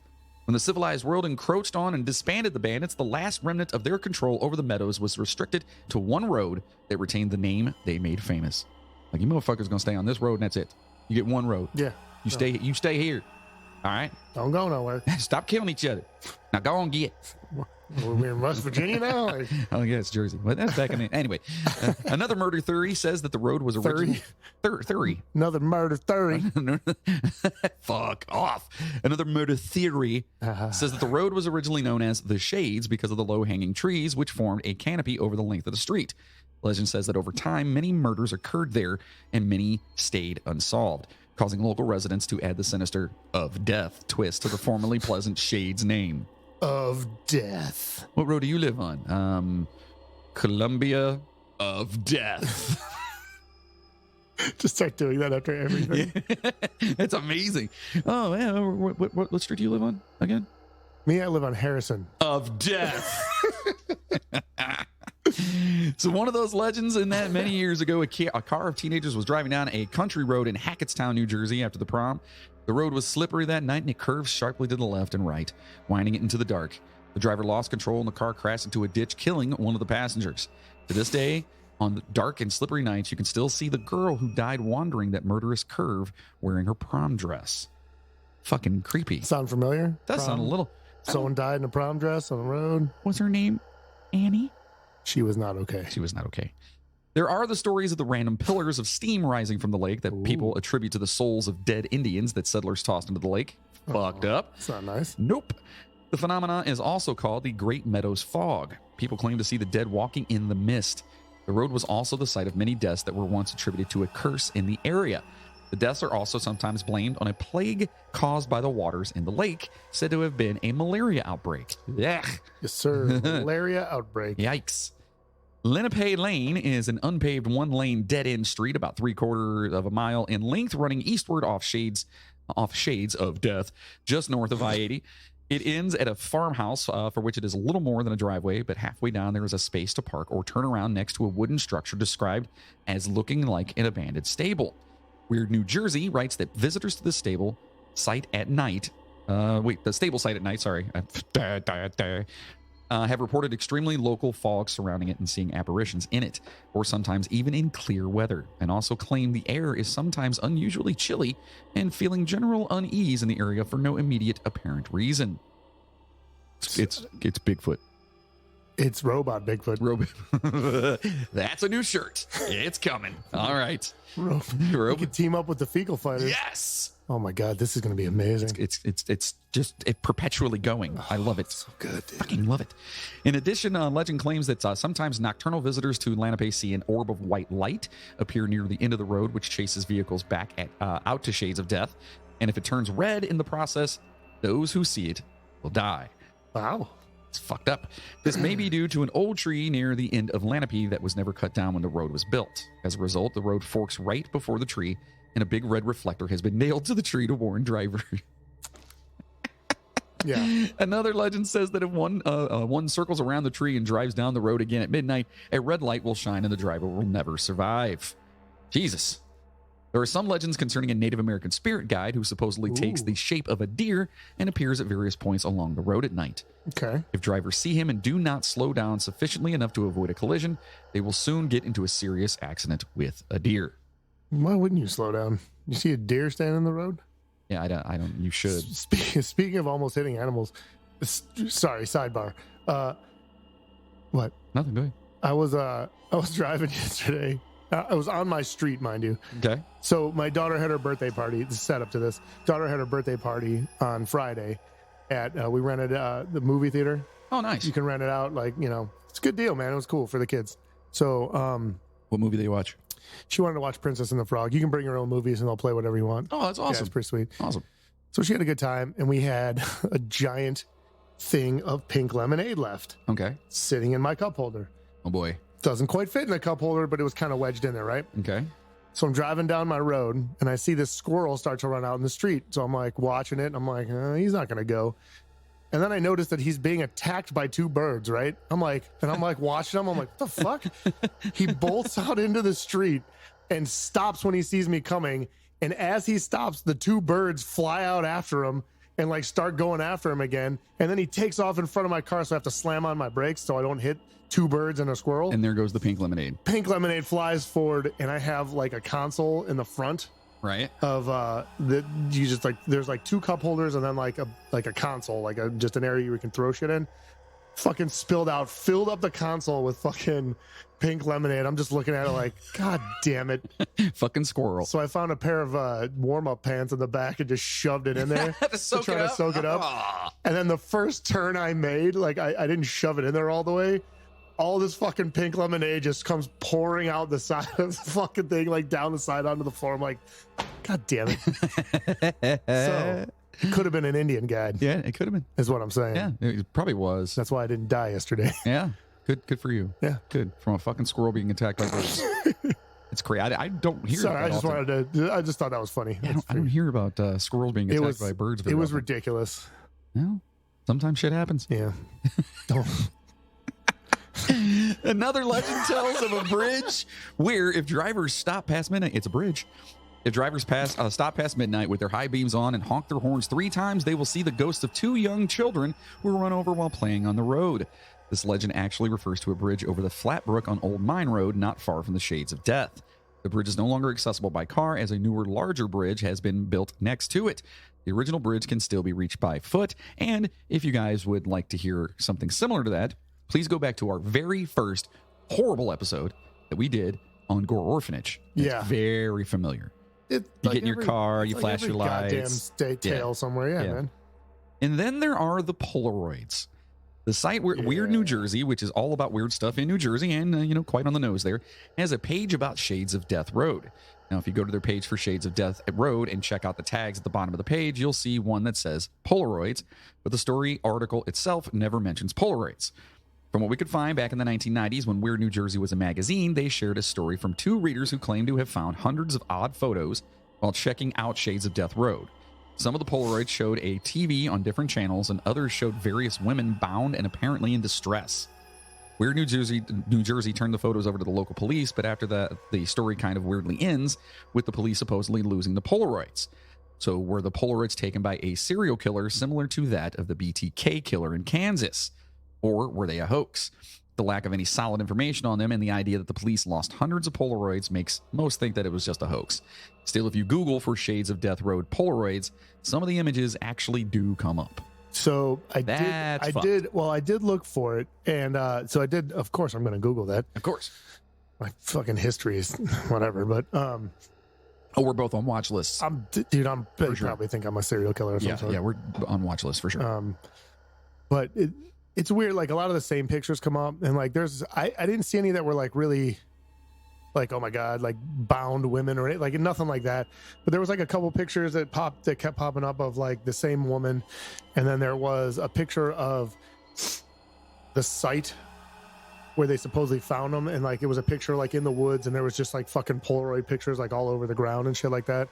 So like there's the other thing is you gotta take it with excuse me, take it with a grain of salt, because you don't know what those pictures are really from. They're old Polaroids. They could be from fucking anywhere, and someone could have just labeled it. Someone's garbage could have burst open, and it could have been anything. Yeah. Well, yeah, or like someone could have just found a creepy old Polaroid and labeled it as one of the New Jersey, the fucking Polaroids found at this place. You know what I mean? So yeah, that's crazy. It's still creepy though. Yeah, no, it is creepy, especially not knowing where they came from. And I looked into like police reports and shit. I didn't really I Googled that to try to see if there was any stories about it or anything. Like, I didn't find much, so I don't know. Still pretty creepy. Yeah. If you guys know about the Polaroids, please let me know. I want to know more about that. Like, if your cousin's, uncle's, brother's, son's grandma owned a Polaroid camera, it might have been her. Right. On the nose. Got it. We got it. Cool. Okay, so how about some good old haunted buildings? Ooh. Everyone loves haunted buildings except pussies. They don't like haunted buildings. You pussies. Is that, are we allowed to say that anymore? What? Pussies? Is that one of those ones that people are coming after? I don't know. Fuck them if they are. I don't care. Come at me, bro. You pussy. Some of those words that the women are going to be like, I don't like that word. No, they don't like the C word. I think pussy Cunt? is okay. Yes. Was I not supposed to say it? Sorry. I was trying to avoid it too. And you threw it right out there. Yeah. They don't seem to like that word. I'm winging it. Yeah. I don't know what's going on. So one of the most haunted houses in America is the Spy House, built in 1648, added onto and moved to its present-day site as a tavern during the Revolutionary War, which is cool as shit. Yeah, that's one thing I was doing the research on this one. It's just there's so much old shit. Yeah, that's amazing. And it's like, of course it's going to be haunted. Bro. Right. It was frequented by British troops. It was. Yeah. Those bastards. Fucking redcoats. Hey, I'm from British lineage. You're a goddamn hill folk from West Virginia. From British lineage. British hill folk? Yeah, it's a thing. The tavern owner would tell the colonial troops about British plans of attack. For many years, it was open to the public as a historical museum, but just a couple of years ago, it was closed to the public. Those bastards. Quite simply, it is one of the most haunted houses in the country, with not one, but up to 5 different spirits haunting it. That's a shitload for one house. A female spirit dressed in white has been seen walking from room to room looking for her crying baby. That seems familiar to a bunch of other ones. A full bearded old sea captain is also known to roam the grounds and halls. Hey, where's my fucking beer? I gotta find that guy. I want to go find that guy. Yeah, and a small ghost of a boy has been seen peering out of windows. Okay. Even the infamous pirate Captain Morgan was known to hide treasures in the house's basement and conduct sordid business and tortures in the old house. Pretty cool. Of course. That's awesome. Why wouldn't you? He's actually been seen in ghostly form threatening children and others who visited the museum. You little bastard. You, come here. Want some candy? I don't have any. Don't make me get the raccoons. This ghostly activity has been going on for years. So the Spy House once touted 22 active ghosts. Ooh. Longtime volunteer curator Gertrude Niedlinger. What the fuck? She sounds beautiful. Definitely, dude. Niedlinger. She may be Gertrude Niedlinger. She listen. If that ain't Jersey, I don't know what is. She may be a stunning woman. I didn't see any pictures. Okay. I'm gonna look her up. But she would show videos. Bet she looks exactly like she. It sounds like you gotta look her up. You gotta look her up. All right. But she used to show videos of the seances. In October 1993, Needlinger was locked out of the museum after a dispute with the Spy House Museum Corporation. The board claimed she continued to lead ghost tours through the house with visitors carrying lit candles and posing a fire hazard. So this bitch was just, they did not want her there. In 1992, while it was still an antique-cluttered, spirit-infested treasure of the Jersey Bay shore, 13 nights of ghost tours drew about 1,800 people. Gertrude, an elderly woman who, by most accounts, was a colorful character with a vivid imagination, would spin yarns of the house's past. Oh, so she made sweaters. I think it's a metaphor. Yeah. I don't think she was actually spinning. Is that one of those things that falls from space? Metaphor? Yes, that's a metaphor. Yeah. Metaphor, right? We'll talk later. We'll discuss it later, Rudy. And she would talk about ghosts and espionage as she walked visitors around the museum. That's oh, boy. Red. She's just a little old lady. Oh, on the red? She looks like someone's grandma. Aw, Gertrude. She does. All right, I like Gertrude. I take back me saying that she sounds ugly. Anyway, though most historians today bristle at the tales she told, they will admit that Needlinger's narratives gained quite a bit of attention for the house in the public's eye. Ghost stories that began to circulate about the spy house soon became the primary focus of the homestead's appeal, much to the chagrin of the local historians. Here's a couple of tales of ghostly happenings. This shit is not true. Stop it. Yeah. Gertrude, come on. Seriously. No, there's no ghosts in here. So, first of all, there's the spy house ghost boy. One morning, this is quote, one morning, my friend Dave's parents went to visit the old spy house museum in Port Monmouth. What? Monmouth. Monmouth. Mahogany? Monmouth. Monmouth. Mammoth. Monday. Say mon. Hey, man. There you go. In Port Monmouth. They were there at the appointed opening time, but the curator was not there. After about a half hour of waiting, they said, quote, the hell with it, and left. As they were getting back into their car, my friend's father looked up and pointed out a kid about 10 or 12 years old looking at them from the upstairs window. His dad said that the kid had on one of those puffy shirts that they used to wear in the old days. As they watched, he slowly backed away from the window. Just then, the curator drove up and apologized for being late. They told her that they had seen a young boy in the upstairs window. She said no one is supposed to be in there. She opened the house up, and together they searched the place, but found no one. And that was from Ray. Is that? Oh, yeah, you can see. It's a picture. Movie showing me a picture right now of the ghostly little boy. I'll post it, but that's supposedly that's the boy at the the spy house. All right. Yeah, we'll post it up on our Instagram right now and see what you guys think. We'll do it right now. Right now. So it'll be there. So when you guys listen to this, you're going to go back and you're going to go, oh, there it is. That's what they were talking about. Let's talk about the rocking chair ghost. Let's. On the way back from a very fun day at the water park in Keensburg, my dad decided to show, quote, sorry, I have to make sure to do that. My dad decided to show my sister and myself the spy house. When we got there, we looked into the windows. It was extremely dark inside and everything was locked.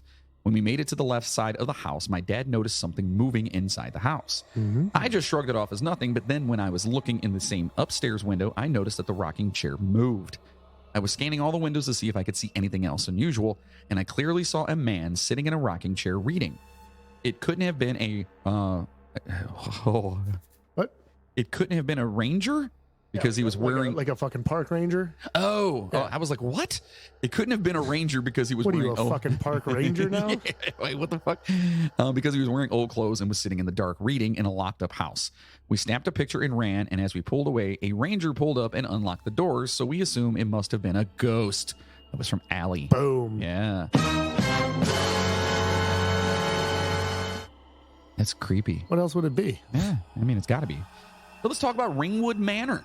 Ringwood. Yeah, according to the caretakers, Ringwood Manor is one of the most haunted places on the East Coast. I thought that's what you got, like, from dirty wrestling mats and shit. Ringwood Manor. Yeah, it was like a skin disease, you know? Man, I got that Ringwood, man.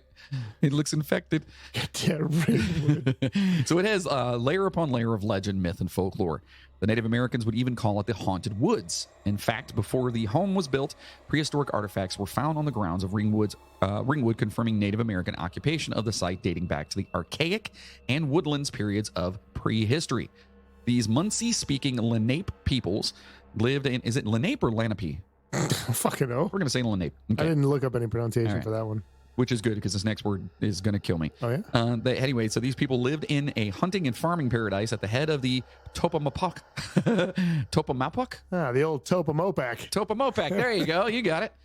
Topomopac, or the Ringwood River Valley, and traded with other natives in the Pompton area. The Lenape recognized special earth forces at work here, and as long as their memory is, this has been sacred ground with supernatural occurrences attributed to the area. Perhaps it is the Earth's immense magnetism at Ringwood that affects all type of matter. It is said that the Highlands region was a gathering place for all of the diverse prehistoric Native Americans of the Northeast. That's kind of fucking cool. Mm-hmm. Wow.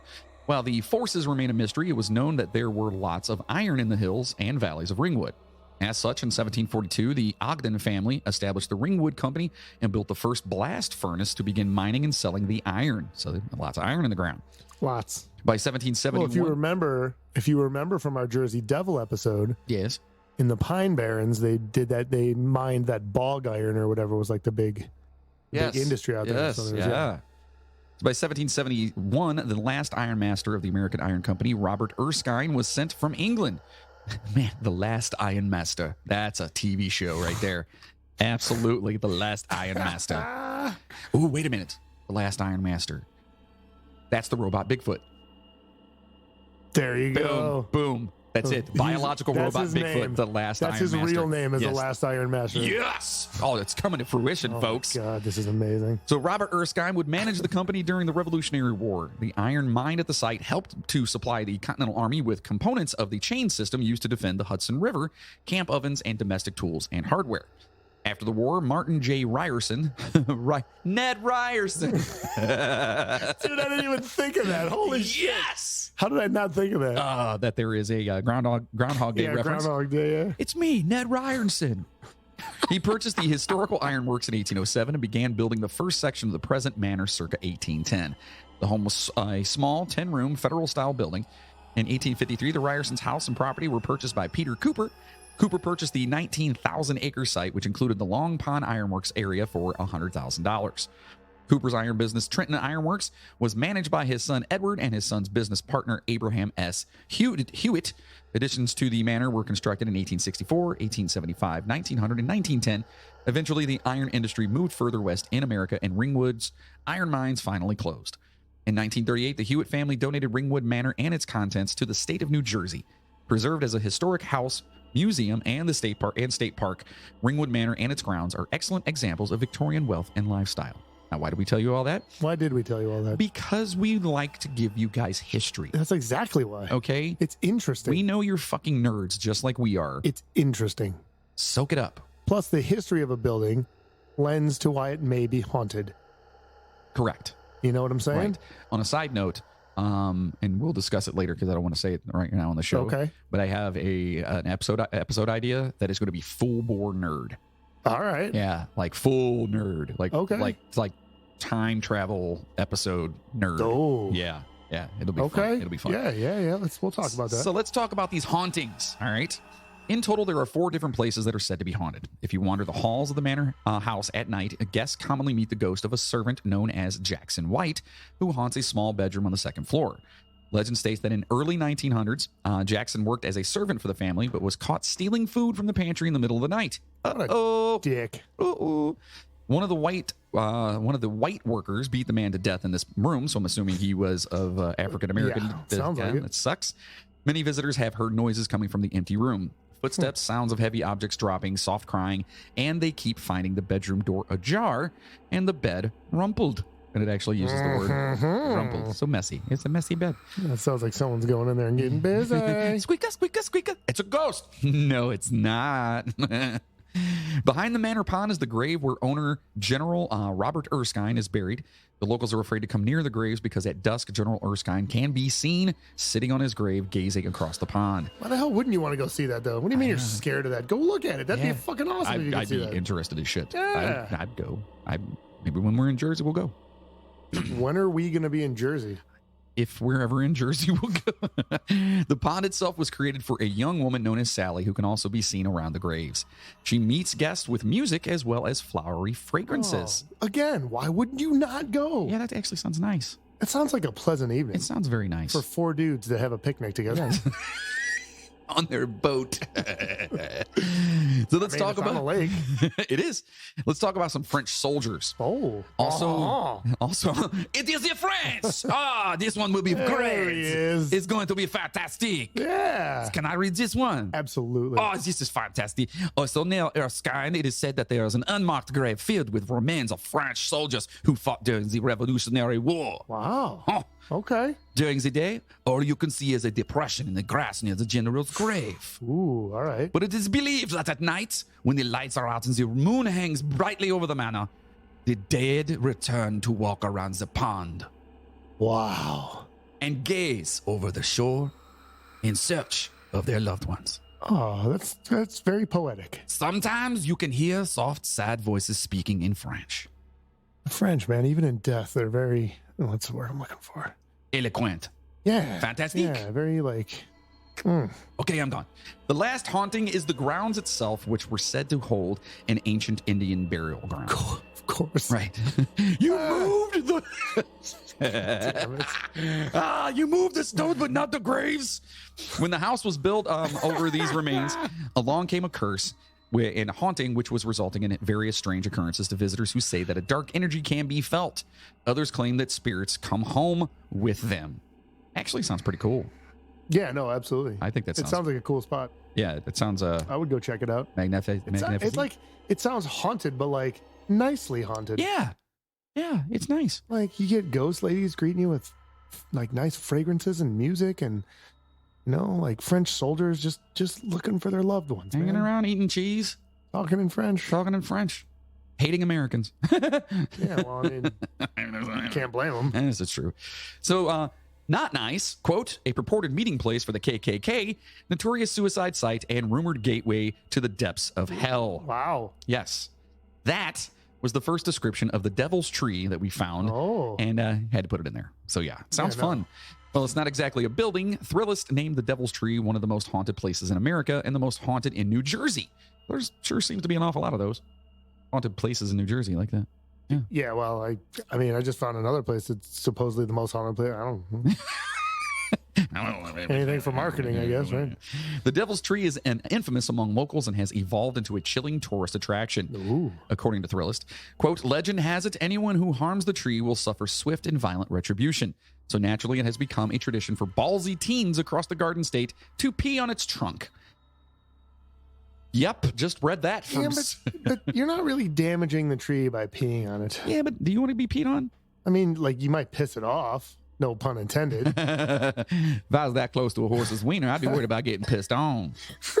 The infamous tree stands alone in an open field off Mountain Road in Bernards Township, right on the border of the Martinsville section of Bridgewater, and continues to draw in thrill seekers from all over the Garden State and beyond. Very nice. Legend has it that the tree has been cursed since as far back as the 1920s, when a group of KKK members, those fucks, were rumored to hold cross burnings and hangings off the limbs of the tree.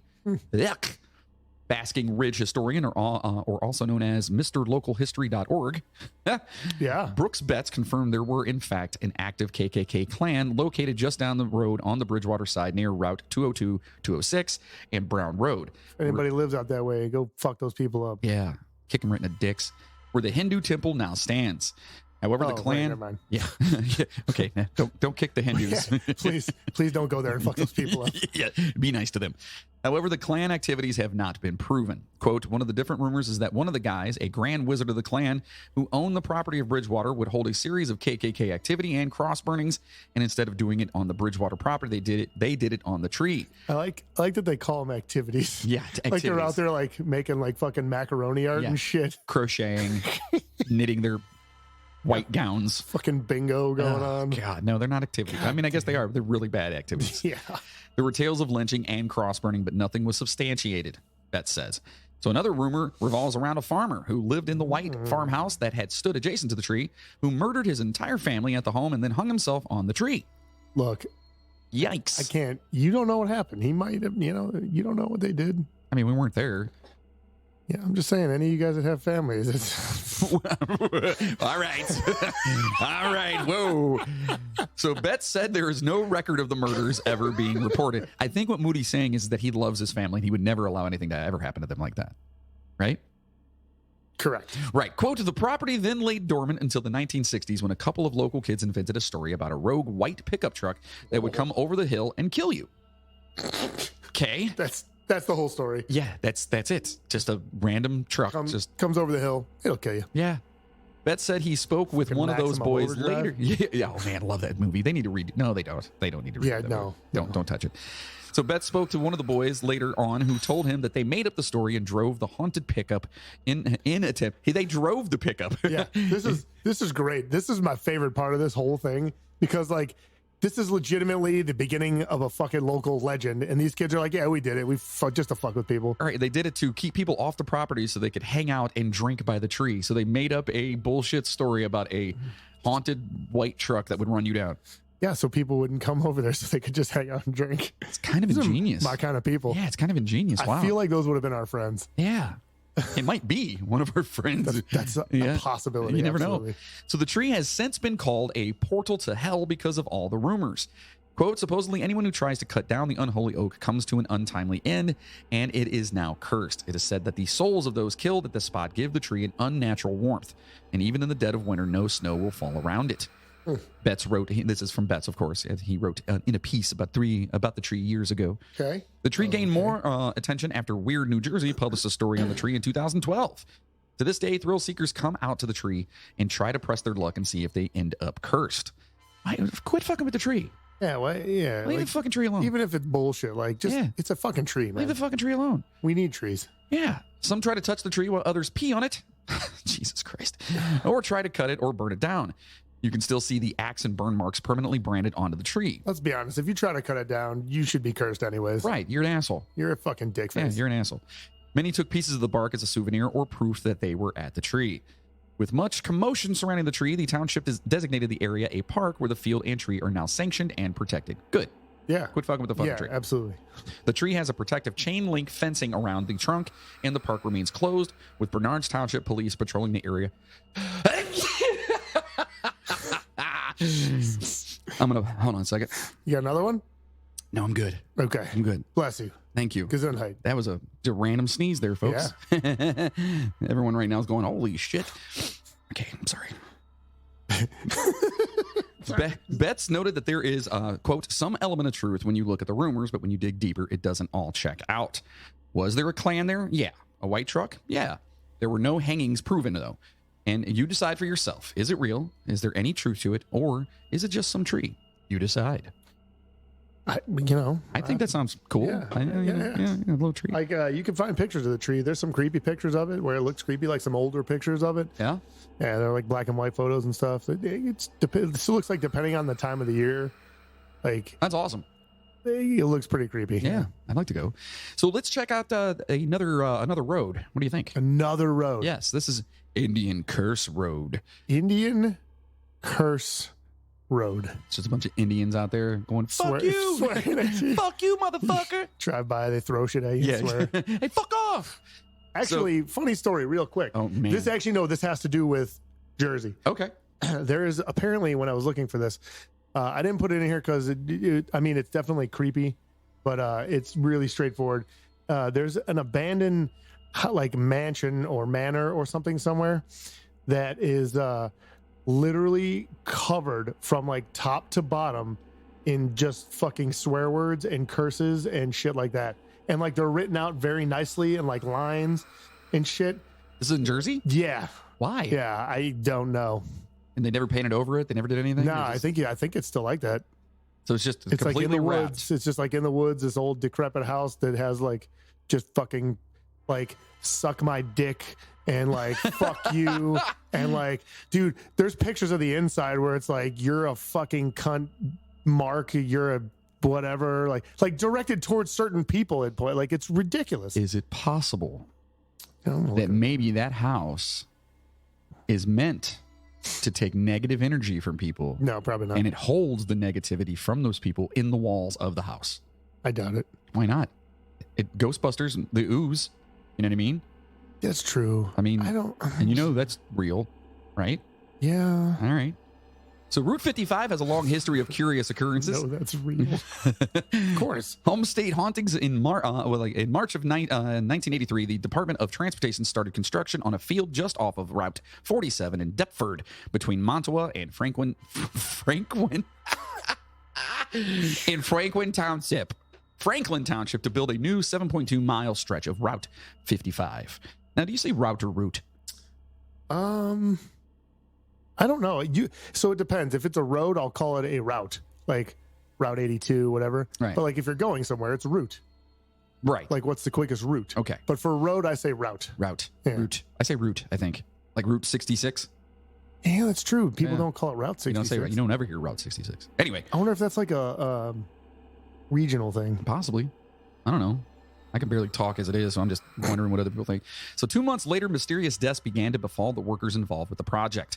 Quote, all they had to do was detour around the field, maybe 3 or 4 miles, and nothing would have happened, said Carl Pierce in a newspaper article at the time.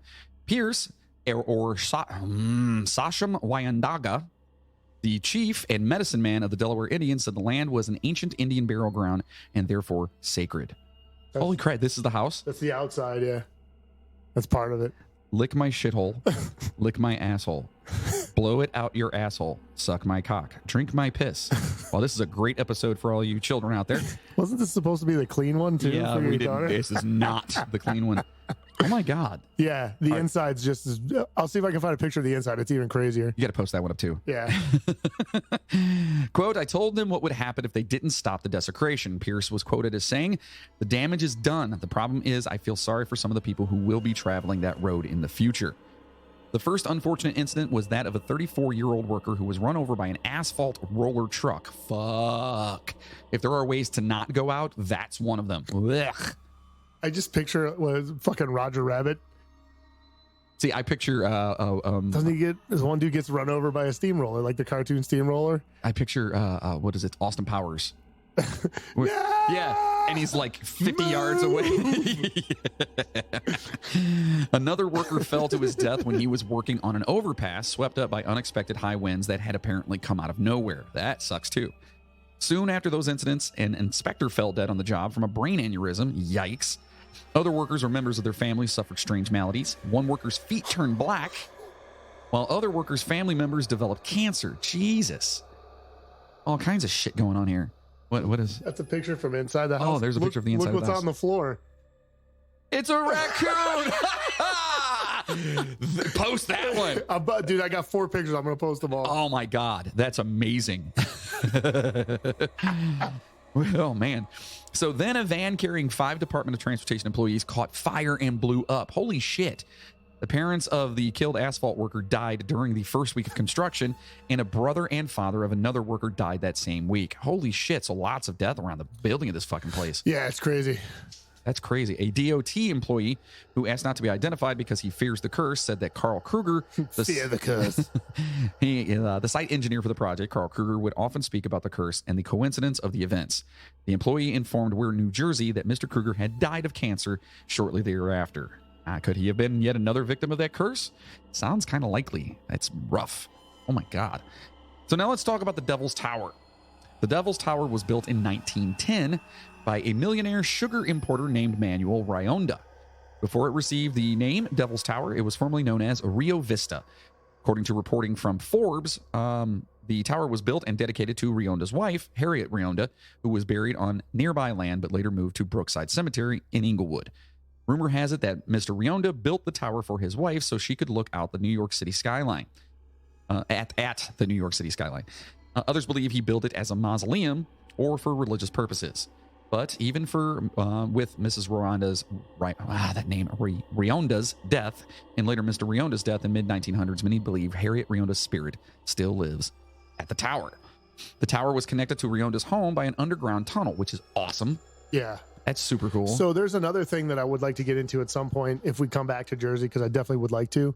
Apparently there's like all these random abandoned tunnels like all over fucking New Jersey too. No shit. Yeah. That's awesome. Yeah. According to the local legend story, his wife was looking out of the tower when she saw Manuel with another woman.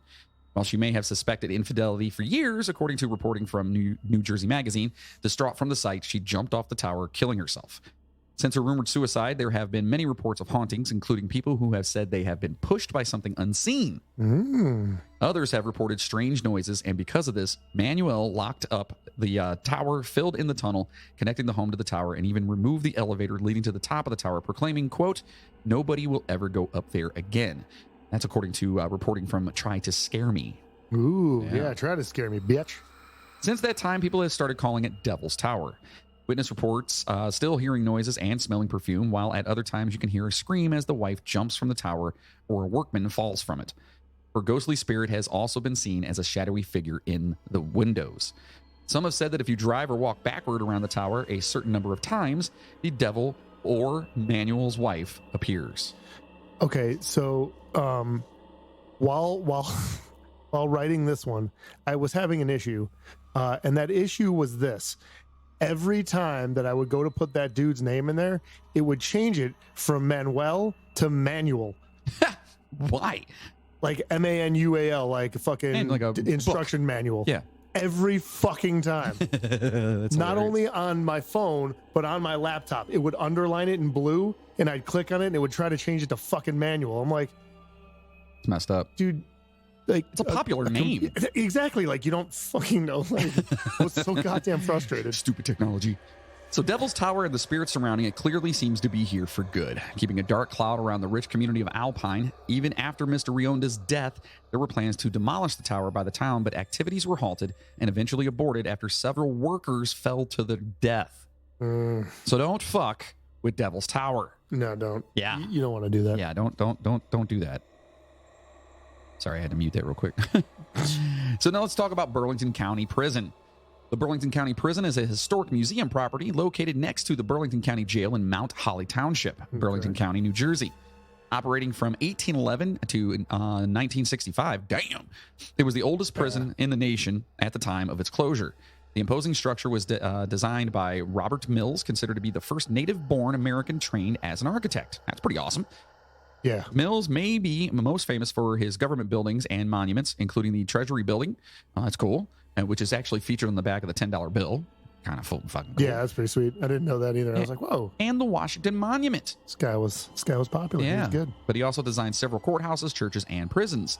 The Burlington County Prison, built with 18-inch thick walls made of stone and brick, was designed to hold 40 inmates. When it opened, the penitentiary didn't have electricity or running water. It was the first prison in the U.S. constructed to be fireproof, and each cell was heated by a wood-burning fireplace. What? Yeah, you can see pictures of it. Each cell's got a little fucking fireplace on it. I'm like, that doesn't seem safe. And kind of cool, though. No, it's awesome. Yeah, kind of cool. The First they were warm. Yeah, right. The first floor for perpetrators of less severe crimes had larger windows than the second, which held more serious offenders. A maximum security cell, known as the dungeon, located on the top floor, is flanked by niches. Niches? Niches. I think niches. In this case, it's niche. Niches? A niche. Okay. Niches get stitches. For additional guards, and has a steel ring on the floor to which a prisoner could actually be chained. Yeah, so they could chain them up and they wouldn't go any, like Right. when they were inspecting cells and shit, probably. In 1876, 5 men punched a hole through the ceiling of their prison cell located at the top floor of Burlington County Prison. 4 of the men slipped through the hole onto the roof, climbed down a woodpile, and over the prison yard wall to freedom. The 5th man, upset that he was too large to fit through the small opening, didn't wait long enough before he snitched on his cellmate. Dude, can you imagine that guy? Like, everyone's out and he's like, my turn. And then he's like, Hey, fuck. guys, Guards, they got him. I was just chasing after them for you. Big man, snitches get stitches. Fucking ass is stuck in the hole. I can't get out. The warden responded immediately to the alarm, but only 2 of the 4 escapees were ever caught and returned to the prison. The early laws of New Jersey required that prisoners convicted of capital crimes had to be executed by the county in which they were convicted. Except for 2 of the earliest executions in the 1830s, one of which was a woman, the other a young man named Joel Clough. Yeah. Public hangings took place in the prison yard on gallows erected for each event. The first 2 mentioned were carried out on public lands at a crossroads a few miles from the prison, and from contemporary accounts drew quite the crowd. According to records, Joel's body was later buried in the prison yard in a corner where a large tree now grows. It is believed his ghost is the principal haunt. So it's mainly his ghost. Yeah, He's the asshole. All right. Aside from the executions, other violent deaths took place at the prison. Of course they did. During the 1920s, some inmates managed to escape, making their way through the lowest level. They encountered a trustee near the kitchen and murdered him. Yuck. Mm-hmm. A few decades later, practically the same scenario occurred, with a second guard being killed in the same corridor. Fucking hell. I'm not going in that corridor if I work there. Yeah, nope. Can you go downstairs again? Nope. Fuck you. Yeah, now what do you need? No, man, you go get it. Yeah, I'm good. We can all go together. I'm not going by myself. The last execution to take place at Burlington County Prison was a double bill in March of 1906. Two men, Rufus Johnson and George Small, were executed just 2 months after their crime. They had murdered an English-born governess at a refuge for homeless children in Morristown. More regal shit in Jersey. Yeah, but what a couple of douchebags. Yeah, no, not nice. Fucking assholes. Joel Clough had been arrested and convicted of the stabbing death of a woman in Bordentown. Apparently, she had jilted him, so a jilted lover, scorned.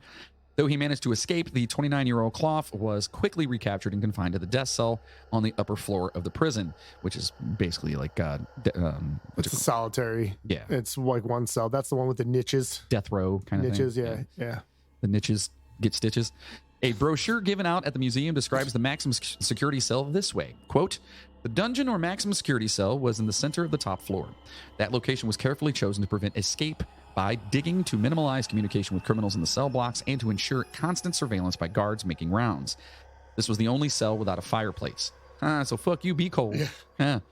It is flanked by niches for guards or visitors and has one very high, very small window and an iron ring in the center of the floor to which the prisoner could be chained. As one might expect, tradition states that this cell is haunted. That's what they say. That's what they say.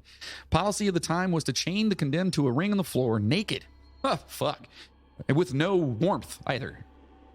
Right? Well, I don't know if they I don't know, man. I don't know if they were always chained up or if it was when they needed to go in there or what the deal was. It never really states if they were constantly chained to that ring. So I don't know. And it says, accordingly, Joel's spirit has been heard moaning and languishing there, and electromagnetic indicators used in ghost hunting. Ghost. Why do ghosts always smell bad? That's my ass. So they these electromagnetic indicators, like EMP, whatever they are, or not EMP. What do they got? EMF. Yeah, that's it. EMF. Go. Routinely hit. They register a hit, so they sense something whenever they go in there. The death cell, complete with its metal ring and all the accommodations at the prison, welcome inspection, and in many cases, prisoner graffiti has been preserved on the walls. That's a good band name. What's that? The Death Cell. Death Cell. Yeah, I like that. I think Death Cell. Yeah, could be cool. Yeah, it'd be folk music, right? Oh, absolutely. Yeah. Singer-songwriter stuff. That would be hilarious. The prison now is a historic landmark and a nice museum. Oh. A fascinating place to learn about prison life. It's a fascinating place. Fascinating. It still holds a few entities who don't want to leave. Oh. This became evident when in 1999 renovation work began on the rundown building in order to create this museum for the public. Sure, yeah. We got to create a museum. So the prison now, again, is a beautiful place, okay? And thanks to the North and South Jersey Paranormal Research Groups, in a joint effort, they investigated the prison with video, photos, EVP equipment, and came up with some interesting results. Do you think the North and South Jersey paranormal people, do you think it's like fucking West Side Story? They're just rumbling in the streets and shit? With their raccoons. With the raccoons. Yeah, of course. They have to have the raccoons. I don't like you. I don't like you either. So during the renovation work, workmen experienced some paranormal activities. They were treated to loud noises, voices, and screams from their new friends. The entities who stayed behind. The workers would find their tools missing and later found on another floor or other location much later in the day. Oh. Because the workers were uneasy being the last ones in the building, they started to leave early, prompting the official to call in the South Jersey Ghost Research Team to confirm or deny the claims of the now scared workers. Boss was like, dude, we got to figure this shit out. This is ridiculous. We're going to call these guys in. So Dave Giuliano of the Shadowlands.net was in on these early investigations and saw firsthand evidence. This was the first of several investigations. Oh. An apparition was seen in the shower area, and a footprint in the dust was found there as well. Obviously a ghost print. It has to be, right? because that's what they do. They wear, they wear shoes. Yeah, it's a, you know, the maximum security cell haunted by entity or entities who spent their last nights here before being hanged. David Giuliano observed with his team that a stretcher next to the maximum security cell moved by itself, and that the movement sensors were set off by a force in the cell itself. Susan Bove, meditates in the death row cell while two orbs move past. Very nice. Okay. Yeah. She actually meditated in there. Yeah. Yeah, well. Did they chain her up naked? I don't think so. That's the way to do it. If you're going to do it, fucking do it. Do it old school. Yeah. Go old school. If you're going to go, go all the way. That's what I'm saying. Yeah, absolutely. The gallows which are on display are haunted by the condemned. Possible candidates may include convicted murderers Rufus Johnson and George Small that we talked about earlier, as well as others who were executed here. You got to love old prisons and asylums. And speaking of asylums, we don't have one. I know. But all the reportedly haunted asylums that sounded awesome to us have been demolished. And, honestly, what the fuck's the point? You know what I mean? So yeah, there's still one. It's the Trenton fucking loony bin or whatever the hell it's called now. Yeah, I've heard of that one. And I've heard of that one. There's like abandoned parts of it, but you can't really get in there. Like you have to get permit. Like they have a lot of people like guarding it, I guess. Right. So like I was like, you know what? Fuck it. And so lastly here, probably one of the more popular urban legends, the Atco ghost is said to appear when drivers honk 3 times, on Burnt Mill Road in the Pine Barrens. Legend has it that the ghost boy haunts the site where he was struck by a drunk driver. Also, lastly, again. Yeah, this last one was just like some couple ones that I found. The Hindenburg disaster occurred on May 6th, 1937 in Manchester Township. Yes. The German passenger airship LZ-129 Hindenburg caught fire and was destroyed during its attempt to dock with its mooring mast at Naval Air Station Lakehurst. On board were 97 people. There were 36 fatalities. Though the disaster took place 77 years ago, some say that reverberations of the tragic event of a paranormal nature can still be felt around the Lakehurst Naval Base to this day, especially in Hangar Number 1. And if you're not familiar with the Hindenburg disaster, just look at any old... This is like the most famous fucking picture in the world of Led Zeppelin, man. Led Zeppelin. Isn't that the Hindenburg on the front of that? Yeah. Yeah. All right, so there you have some of the creepy things we could find. Where they got their name from? Huh? Is that where they got their name from? I would assume so. Because it's LZ whatever was the name of the... I don't know. Maybe Led Zeppelin? Maybe that's where they got it from. That's what I'm saying. Yeah, I don't know. I don't know these things. So honestly, there is a shit ton more in New Jersey, and we saved the creepiest, craziest, and possibly the most tragic story we could find for last. Mad science, murder, and a lasting presence in New Jersey makes this the craziest story you may have heard. It goes like this. Rumors had started circulating around the creepy Plain building in Hudson County in New Jersey. It sat by itself, and seemingly none ever went in or came out. No one knew who owned it or what its purpose was. That is until a mysterious fire gutted the building one night in 1974. After the fire was put out, investigators quickly depot in what? Quickly depot? I don't think that's right. Anyway, they started to gather what was left and sweep away all the debris and whatnot without letting anyone see what was in there. However, they were not as thorough as they thought and left behind some interesting evidence that was found by curious townsfolk checking out the site after the fire.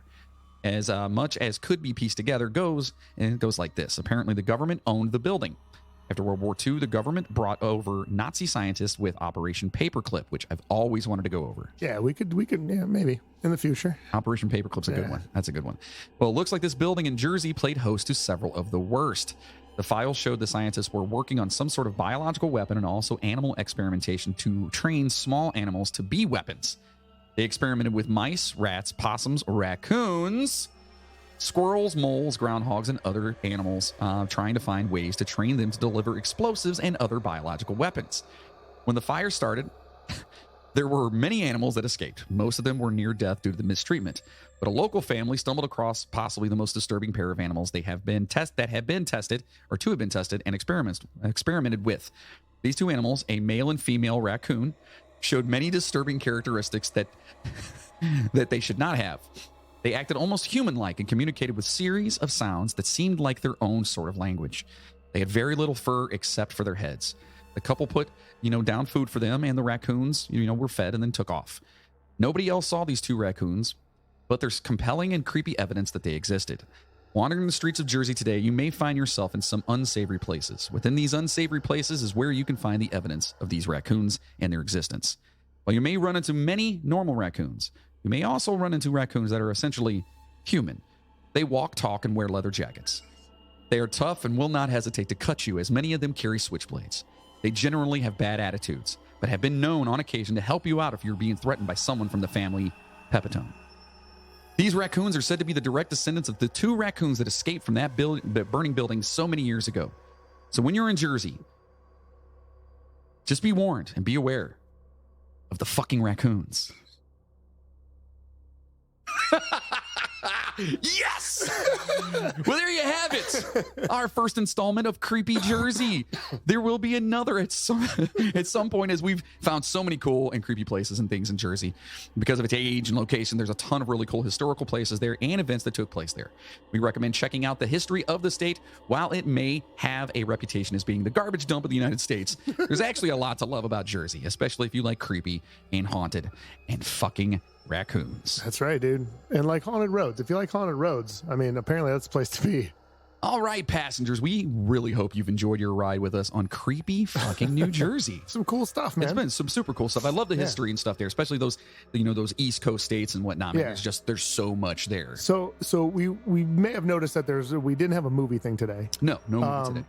But I will say this: the top horror movie that did take place in New Jersey is Friday the 13th. That I know for sure. Okay.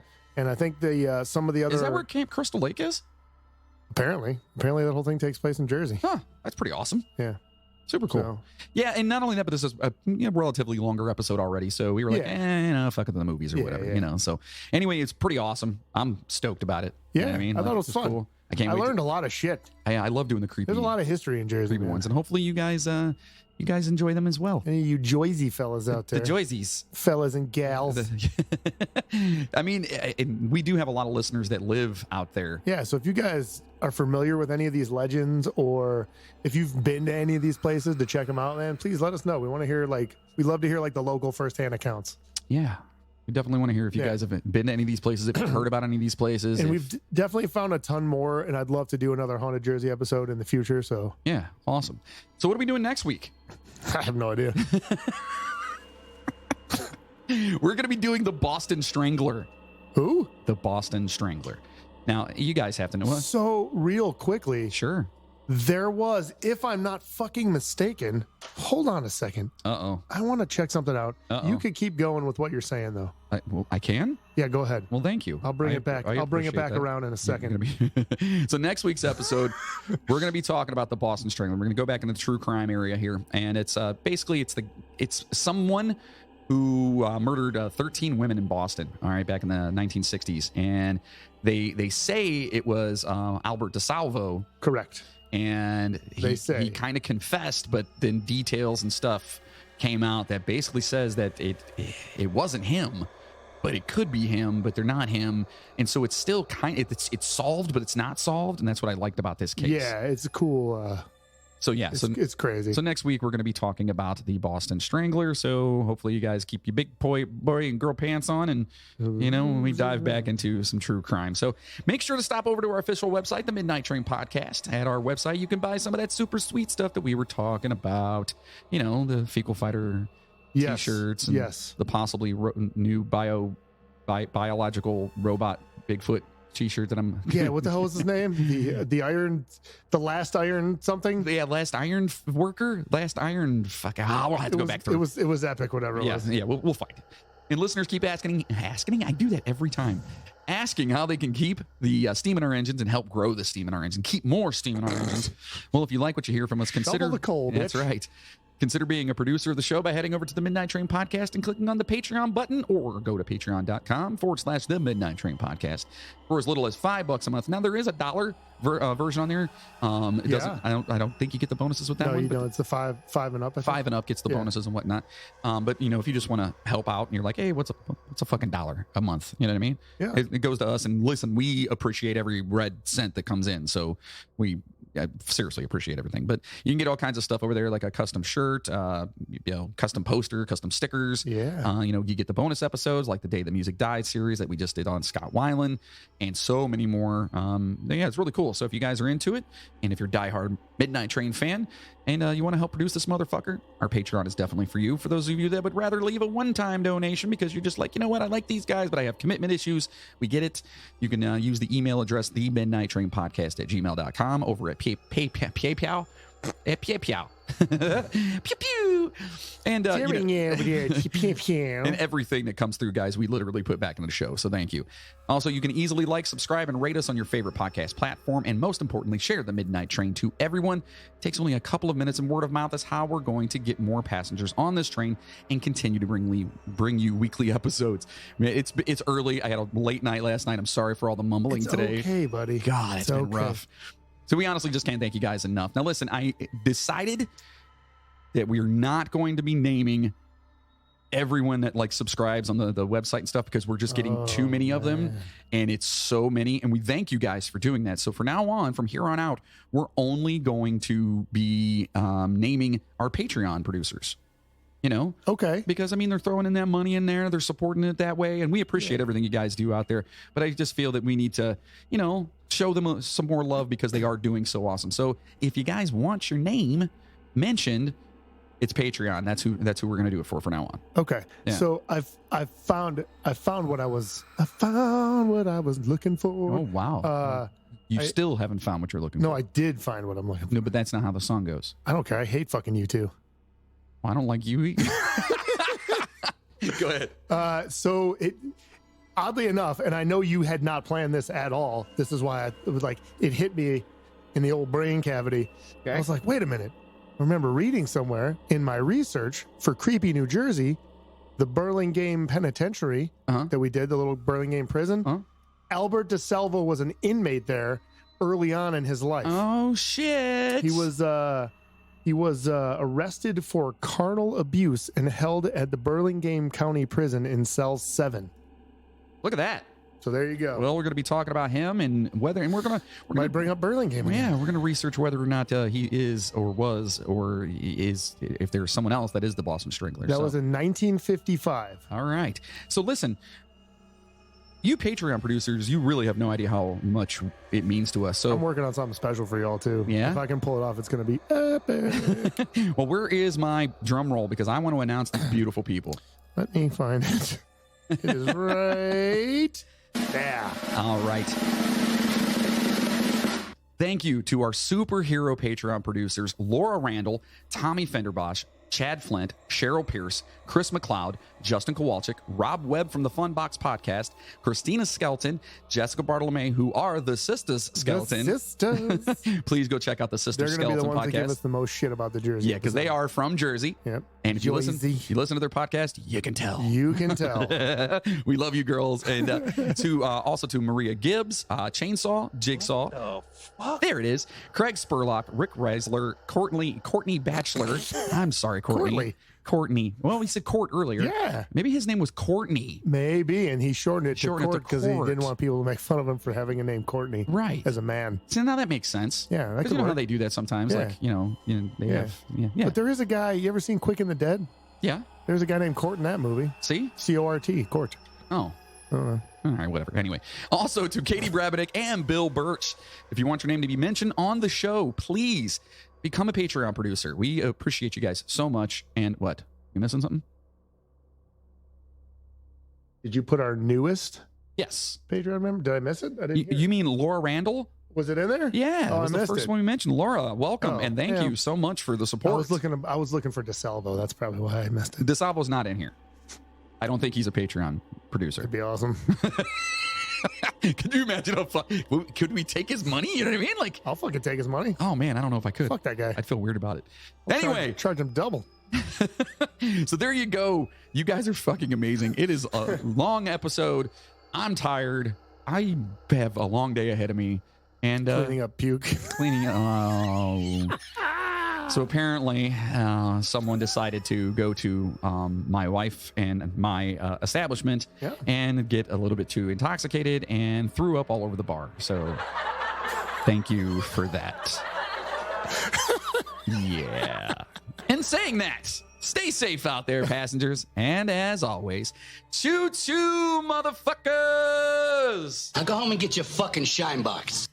Through your stomach and out your sides, your stomach turns to rancid grease, and pus pours out like melted cheese. You spread it on a slice of bread, and that's what you'll eat when you're dead. And the worms crawl out, the worms crawl in, the worms that crawl in are lean and thin, the ones that crawl out are fat and stout. Your eyes fall in and your hair falls out. Your brain turns into maggot pie. Your liver starts to liquefy. And for the living all is well as you sink further into hell. And the flames rise up to drag you down into the fire where you will drown. Your skin melts off as you descend, and Satan tears you limb from limb. Your suffering will never end. And the worms crawl in, the worms crawl out. They'll eat